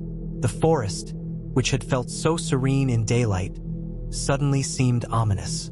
Every shadow outside the cabin felt alive, moving in ways that weren't natural. I went to bed with the lights on, staring at the ceiling, trying to calm my mind. The third day was when things began to feel genuinely unsettling. I had planned to spend the morning walking to the lake and maybe fishing, but as I stepped onto the trail, I noticed footprints in the dirt. Large, heavy, and human-shaped. I froze, my heart racing. I hadn't seen another person since arriving. The footprints weren't fresh, but they were recent enough that I could tell someone had been there in the last day or two. They led toward the lake but then disappeared into the trees. I followed cautiously, keeping my ears open for any sounds, but all I heard was the wind and my own footsteps. The lake was calm and beautiful, but the footprints made me uneasy. I stayed only long enough to take some pictures and then returned to the cabin, checking the locks again when I arrived. That night, the sounds outside became louder. Heavy footsteps, breaking twigs, the occasional metallic clang, as if someone was moving things around outside. I stayed near the fireplace, listening, flashlight on, every nerve alert. I realized I hadn't seen anyone for miles, yet the signs of someone's presence were unmistakable. My mind raced through possibilities. Hunters, other cabin renters, or worse. I decided to call for help, but my phone had no signal. There was no way to contact anyone. Panic started to creep in, and I spent hours just staring out the window, listening, trying to convince myself it was an animal. The fourth day, I woke to find the back door slightly ajar. I was certain I had locked it. My stomach dropped. I checked the perimeter of the cabin, but there were no signs of anyone lingering. No footprints near the cabin, no discarded items, nothing. I realized that someone must have been inside while I slept or while I was away at the lake. The thought made my blood run cold. I considered leaving immediately, but the road back was long, and I didn't have the mental clarity to navigate the forest trails safely. I spent the day boarding up windows and doors with spare planks I found in the cabin. I made a makeshift alarm by hanging cans from strings near the doors, so I would hear if anyone tried to enter. That night was the worst. Around 2 a.m., I heard deliberate footsteps outside. They circled the cabin slowly, stopping near the back door, then moving around to the front. I could hear breathing. My heart pounded. I kept very still, holding the pocket knife tightly. I told myself not to panic, that it might be an animal, but the rhythm of the footsteps and the crunch of gravel told me otherwise. They moved closer to a window. I backed away silently, trying to stay out of sight. The noise eventually faded, but I didn't sleep the rest of the night. I sat by the fire, flashlight in hand, eyes constantly scanning the darkness outside. The fifth day, I decided I had to leave. I couldn't risk staying another night. I packed my things quietly, trying not to make a sound. I didn't want to alert whoever or whatever had been outside. The forest seemed heavier than usual, shadows deep and thick. I kept a low profile as I walked back toward the main road, moving quickly but carefully. I thought I saw movement between the trees, figures glimpsed out of the corner of my eye, but when I turned, there was nothing. My adrenaline kept me moving, and the longer I walked, the more I realized how dangerous isolation could be. By late afternoon, I reached the dirt road, and relief washed over me as I spotted a passing car. I ran toward it, waving frantically. The driver slowed, and I jumped into the back seat, gasping for air, explaining in short bursts about the cabin, the footprints, the noises. They nodded solemnly, and I realized that they had heard similar stories about that area. People sometimes went missing or were spied on, sometimes by hunters, sometimes by criminals who targeted isolated cabins. I reported the situation to the police as soon as I reached town, and they took my statement seriously. A search of the cabin the next day revealed signs of recent trespassing. Footprints, some food wrappers, and a small makeshift campsite near the edge of the property. Whoever had been there had been observing me for days, and I realized I had narrowly avoided a much worse situation. Looking back, I understood that isolation amplified every sound, every movement. The forest was never empty. It held hidden dangers that could stalk you without your knowledge. I swore never to stay in a remote cabin alone again, and I learned to respect the quiet, not as a source of peace, but as a potential warning. That trip, meant to be a peaceful escape, had turned into one of the most harrowing experiences of my life, but I made it out safely. I returned home, shaken, but alive, with a deep appreciation for human contact and the simple reassurance of knowing someone is nearby. Even now, months later, I can remember the sound of those footsteps circling the cabin, the feel of the heavy air around me, and the sense of being watched. It taught me caution, awareness, and the brutal truth that nature and isolation can be far more terrifying than any story ever told. The ending was clear. I survived because I stayed alert, stayed quiet, and left at the first sign of real danger. The cabin is now a memory, one I replay often, a reminder of both vulnerability and resilience.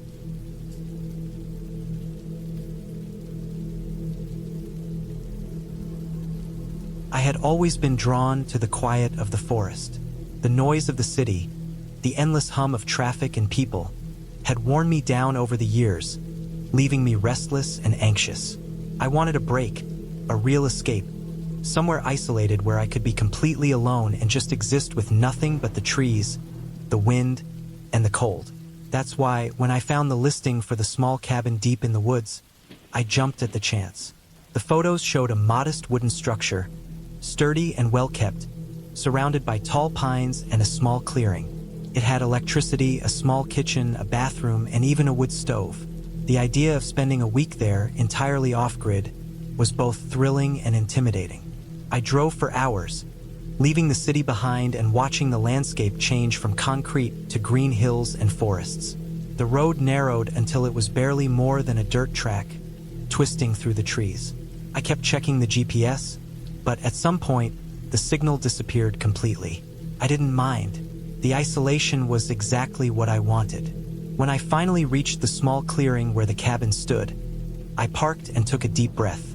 The air smelled sharp, pine-scented, and cold. The cabin was exactly as the photos had shown. Simple, wooden, and welcoming in a rustic way. I grabbed my bags and stepped inside. Inside, everything was tidy. The furniture was simple. A small table and chairs, a few shelves with books and magazines, a bed neatly made, and a couch that looked worn but comfortable. There was a wood stove in the corner and a small kitchen with all the basics. I set my bags down and looked around. It felt peaceful, but there was a strange quiet that I wasn't used to. No cars, no people, no distant city sounds. Just the wind in the trees and the occasional rustle of wildlife outside. I spent the first few hours unpacking, lighting the stove, and getting settled. I had brought food and water for the week, along with some firewood.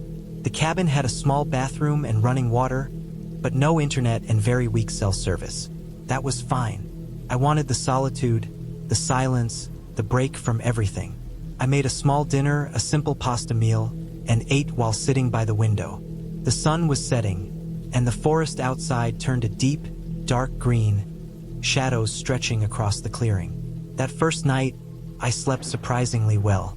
The cabin was quiet, but not unsettling. It felt like a safe bubble in the middle of the vast forest. When I woke the next morning, the sunlight was streaming through the windows. I spent the day walking in the nearby woods, exploring trails and small clearings, taking photographs, and just breathing in the quiet. It was exactly the escape I had been hoping for. On the second day, I noticed something strange. While walking near a small creek, I saw footprints in the mud, large, heavy, human-like. They were fresh, and they didn't look like they belonged to me. I froze and stared at them. They led along the creek and then disappeared into the dense trees. My heart started to race, but I told myself it was probably just someone hiking nearby. I had passed a few houses on the road here and there, so it wasn't impossible that someone else was in the area. I followed the prints for a short distance, but they vanished quickly. I decided to head back to the cabin. By nightfall, I couldn't shake the feeling of being watched. The forest had always felt alive with the sounds of animals, but now every rustle, every crack of a branch sounded deliberate, as if someone or something was moving through the trees. I checked the locks on the cabin doors and windows, feeling a little silly for being nervous. Still, I couldn't deny the unease settling in my chest. The third day was when things started to feel truly wrong. I had gone for a longer hike along a ridge, carrying a small backpack with water and snacks. The view from the top was incredible, miles of forest stretching in every direction. But when I started heading back, I realized I had lost track of the trail. The forest all looked the same. Dense pines, undergrowth, rocks, fallen branches. I tried to retrace my steps, but every turn seemed unfamiliar.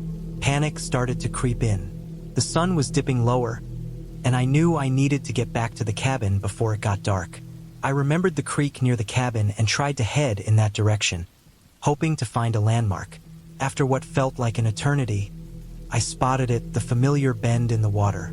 Relief washed over me, but the relief was short-lived. On the opposite bank, I noticed the same footprints I had seen 2 days ago. They were closer now, and they hadn't faded in the rain that had fallen earlier. My stomach dropped.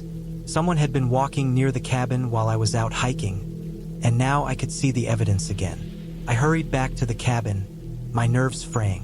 When I reached the clearing, the cabin looked the same from a distance, but there were subtle signs that someone might have been closer than I thought. The dirt near the front door had slight depressions, like someone had stepped there. I quickly checked the windows, nothing broken, nothing moved inside. But the feeling of being watched was suffocating. That night, I slept lightly, waking at every noise. I kept the stove fire going, thinking it would give me comfort, a small source of light and warmth. At one point, I thought I heard someone walking outside, slow steps on the dirt and leaves. My heart leapt into my throat, but I told myself it was probably an animal. Still, I couldn't shake the unease. The fourth day, I decided I couldn't stay outside much longer. I spent most of the day inside, checking locks, boarding the windows more securely with spare wood from the shed, and making sure I had water and food accessible. I also packed a small bag with essentials, just in case I needed to leave quickly. The isolation that had felt peaceful on the first day now felt suffocating. The forest was no longer quiet in a comforting way. It was tense, alert, alive in a way that made me uneasy. That night was the worst. I heard footsteps around the cabin, slow and deliberate, circling the perimeter. I stayed quiet, holding a kitchen knife and listening. The footsteps stopped at one point, and for several minutes there was silence. Then, a small rock hit the window near the kitchen. I jumped, my heart racing. Someone had been outside, watching, and now they had made their presence clear. I stayed awake all night, every sense heightened. The fifth day, I considered leaving, but the road out of the forest was long and complicated. My car was parked far from the main road, and the forest paths were confusing. I spent the morning gathering supplies and reviewing maps. I realized I had to make a plan. I couldn't just sit and wait for whoever was outside to act. By afternoon, I heard the footsteps again, but this time I caught movement out of the corner of my eye. A figure was standing near the edge of the clearing, partially hidden behind a tree. I froze, not moving, not breathing. The figure didn't move for a long moment, then slowly disappeared back into the forest. I knew at that moment that I was being stalked. The realization hit me like a wave of cold water. This wasn't just some random hiker. Someone was deliberately near the cabin, watching, waiting. I spent the rest of the day reinforcing the cabin further. I stacked firewood near the doors and windows to make barricades, and I placed heavy furniture against the entrance. I also set a small makeshift alarm. I tied cans to a string around the cabin so that any attempt to come in would make noise. My nerves were frayed, and every shadow seemed threatening. That night, I slept very little. I had a baseball bat and a knife by my side. Every sound made me jump. Around midnight, I heard the footsteps again. This time closer, crunching leaves and snapping branches near the back of the cabin. Then I heard something worse, the faint scraping of metal. My stomach dropped. Someone was trying to get in. I waited, holding my breath, ready to strike if the door opened. The scraping continued for a few minutes, then stopped. Silence again. I didn't sleep at all after that. I kept watch, listening to the forest, straining to catch any sound. Hours passed like minutes. Dawn eventually came, and with it a sense of cautious relief. Whoever had been outside seemed to have left. By the sixth day, I decided I couldn't stay any longer. I packed quickly, leaving only the essentials behind, and checked the cabin for anything that might have been tampered with. Nothing had been stolen, but it was clear I had not been alone. I took a deep breath and left, moving quickly along the dirt track, eyes constantly scanning the tree line. I didn't stop until I reached a paved road and finally saw another car. A person, anything familiar. Relief washed over me. Later, after I returned home, I reported the incident. The local authorities told me that there had been reports of people living in the forest, squatting or stalking cabins, sometimes following hikers or vacationers. They said I had been lucky. Many people who encountered them were not so fortunate. The experience stayed with me for months. I avoided forests for a long time and felt a lingering fear whenever I was alone, even in familiar places. But I also felt a strange sense of survival, of having endured something real and terrifying and come out intact.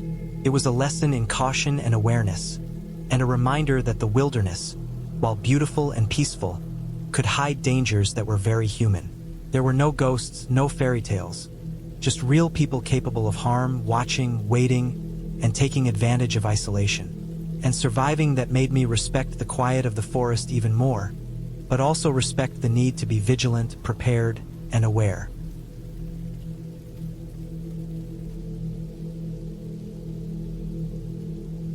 I drove down the long, unpaved road, surrounded by dense forest on either side, feeling the weight of isolation pressing in on me.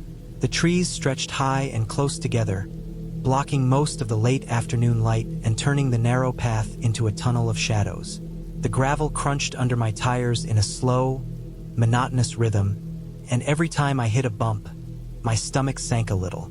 I had been looking forward to this trip for weeks, imagining the quiet and the peace of being alone in a cabin deep in the wilderness. What I didn't anticipate was the raw, suffocating solitude that hit me as soon as the forest closed around the car. The cabin was not far from the road, though I had to drive another mile over rocks and uneven dirt. As I approached, I could see it through the trees. A small wooden structure, its paint peeling, with a chimney that seemed barely intact. It wasn't what I would call charming, and I realized I had imagined it differently. But I told myself the pictures online had been flattering. It didn't matter. It was a place to be alone, and that was all I wanted. I parked and stepped out. The air smelled damp, earthy, and cold, carrying the faint scent of smoke from a distant fire, though I couldn't see where it came from. The cabin's door protested with a squeak as I pushed it open. Inside, the smell of old wood and dust was overwhelming. The floor creaked under my boots. I set my bag down and went straight to the kitchen. There were cupboards, empty except for a few jars of what looked like expired canned food. The sink had a layer of grime. I ran some water just to see if it worked, and to my relief it did. I rinsed my face and tried to shake off the tension that had been building all day. The cabin had a single bedroom, a living area with a small fireplace, and a tiny bathroom that looked as though it hadn't been used in years. I put my bag on the bed, and the mattress was firm and slightly musty. I opened the windows to let in some air, but the forest pressed against the glass like it wanted in. Every sound outside was amplified, the rustle of leaves, the distant snap of a branch. I reminded myself it was just the wind, just the forest, but a small part of me stayed alert, noticing every shadow. I unpacked the supplies I had brought: food, a first aid kit, extra clothing, a flashlight, and a small emergency radio. I had made sure to bring more than I thought I would need. The thought of being stuck without something essential made me nervous. I had always been careful, but now that I was here, in the middle of nowhere, every precaution mattered. Night fell faster than I expected. The sun sank behind the trees, and the cabin quickly became a dark box, lit only by the fading light from outside. I built a fire in the fireplace using the old, dry logs stacked near the wall.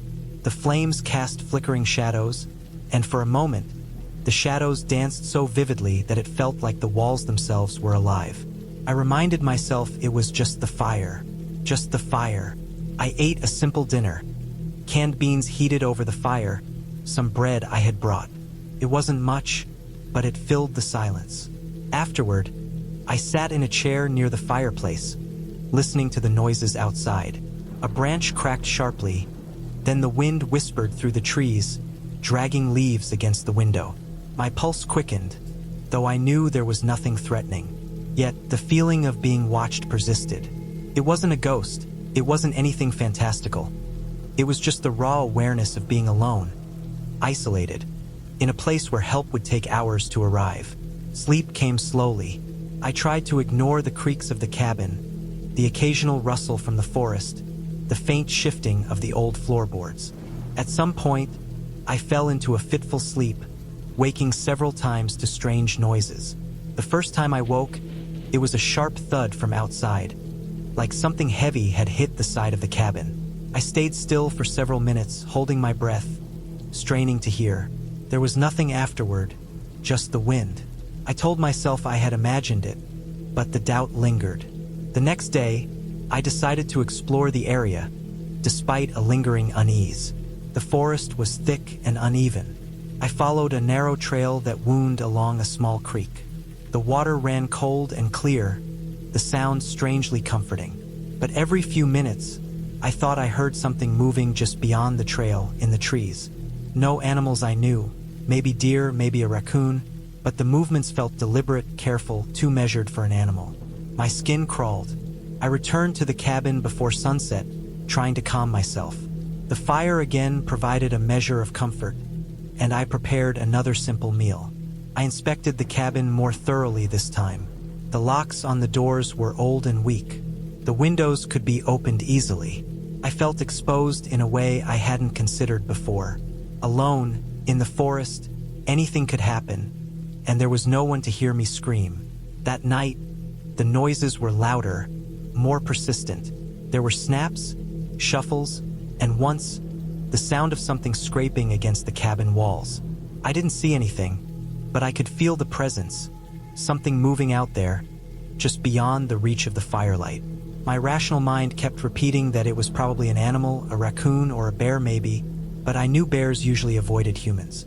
Whatever it was watching, waiting. I stayed up most of the night, sitting close to the fire, clutching a heavy stick I had found outside to use as a weapon. Every time a noise came, I tensed, ready to confront it. Hours passed, long and unbearable, until the first hint of dawn turned the edges of the forest from black to gray. Exhausted, I finally dozed in short spurts, one eye always open, aware of the faint sounds outside. The next day, I decided to explore the area, despite a lingering unease. The forest was thick and uneven. I followed a narrow trail that wound along a small creek. The water ran cold and clear, the sound strangely comforting. But every few minutes, I thought I heard something moving just beyond the trail in the trees. No animals I knew, maybe deer, maybe a raccoon, but the movements felt deliberate, careful, too measured for an animal. My skin crawled. I returned to the cabin before sunset, trying to calm myself.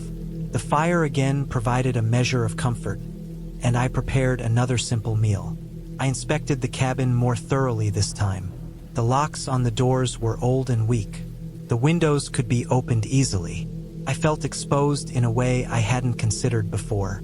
Alone, in the forest, anything could happen, and there was no one to hear me scream. That night, the noises were louder, more persistent.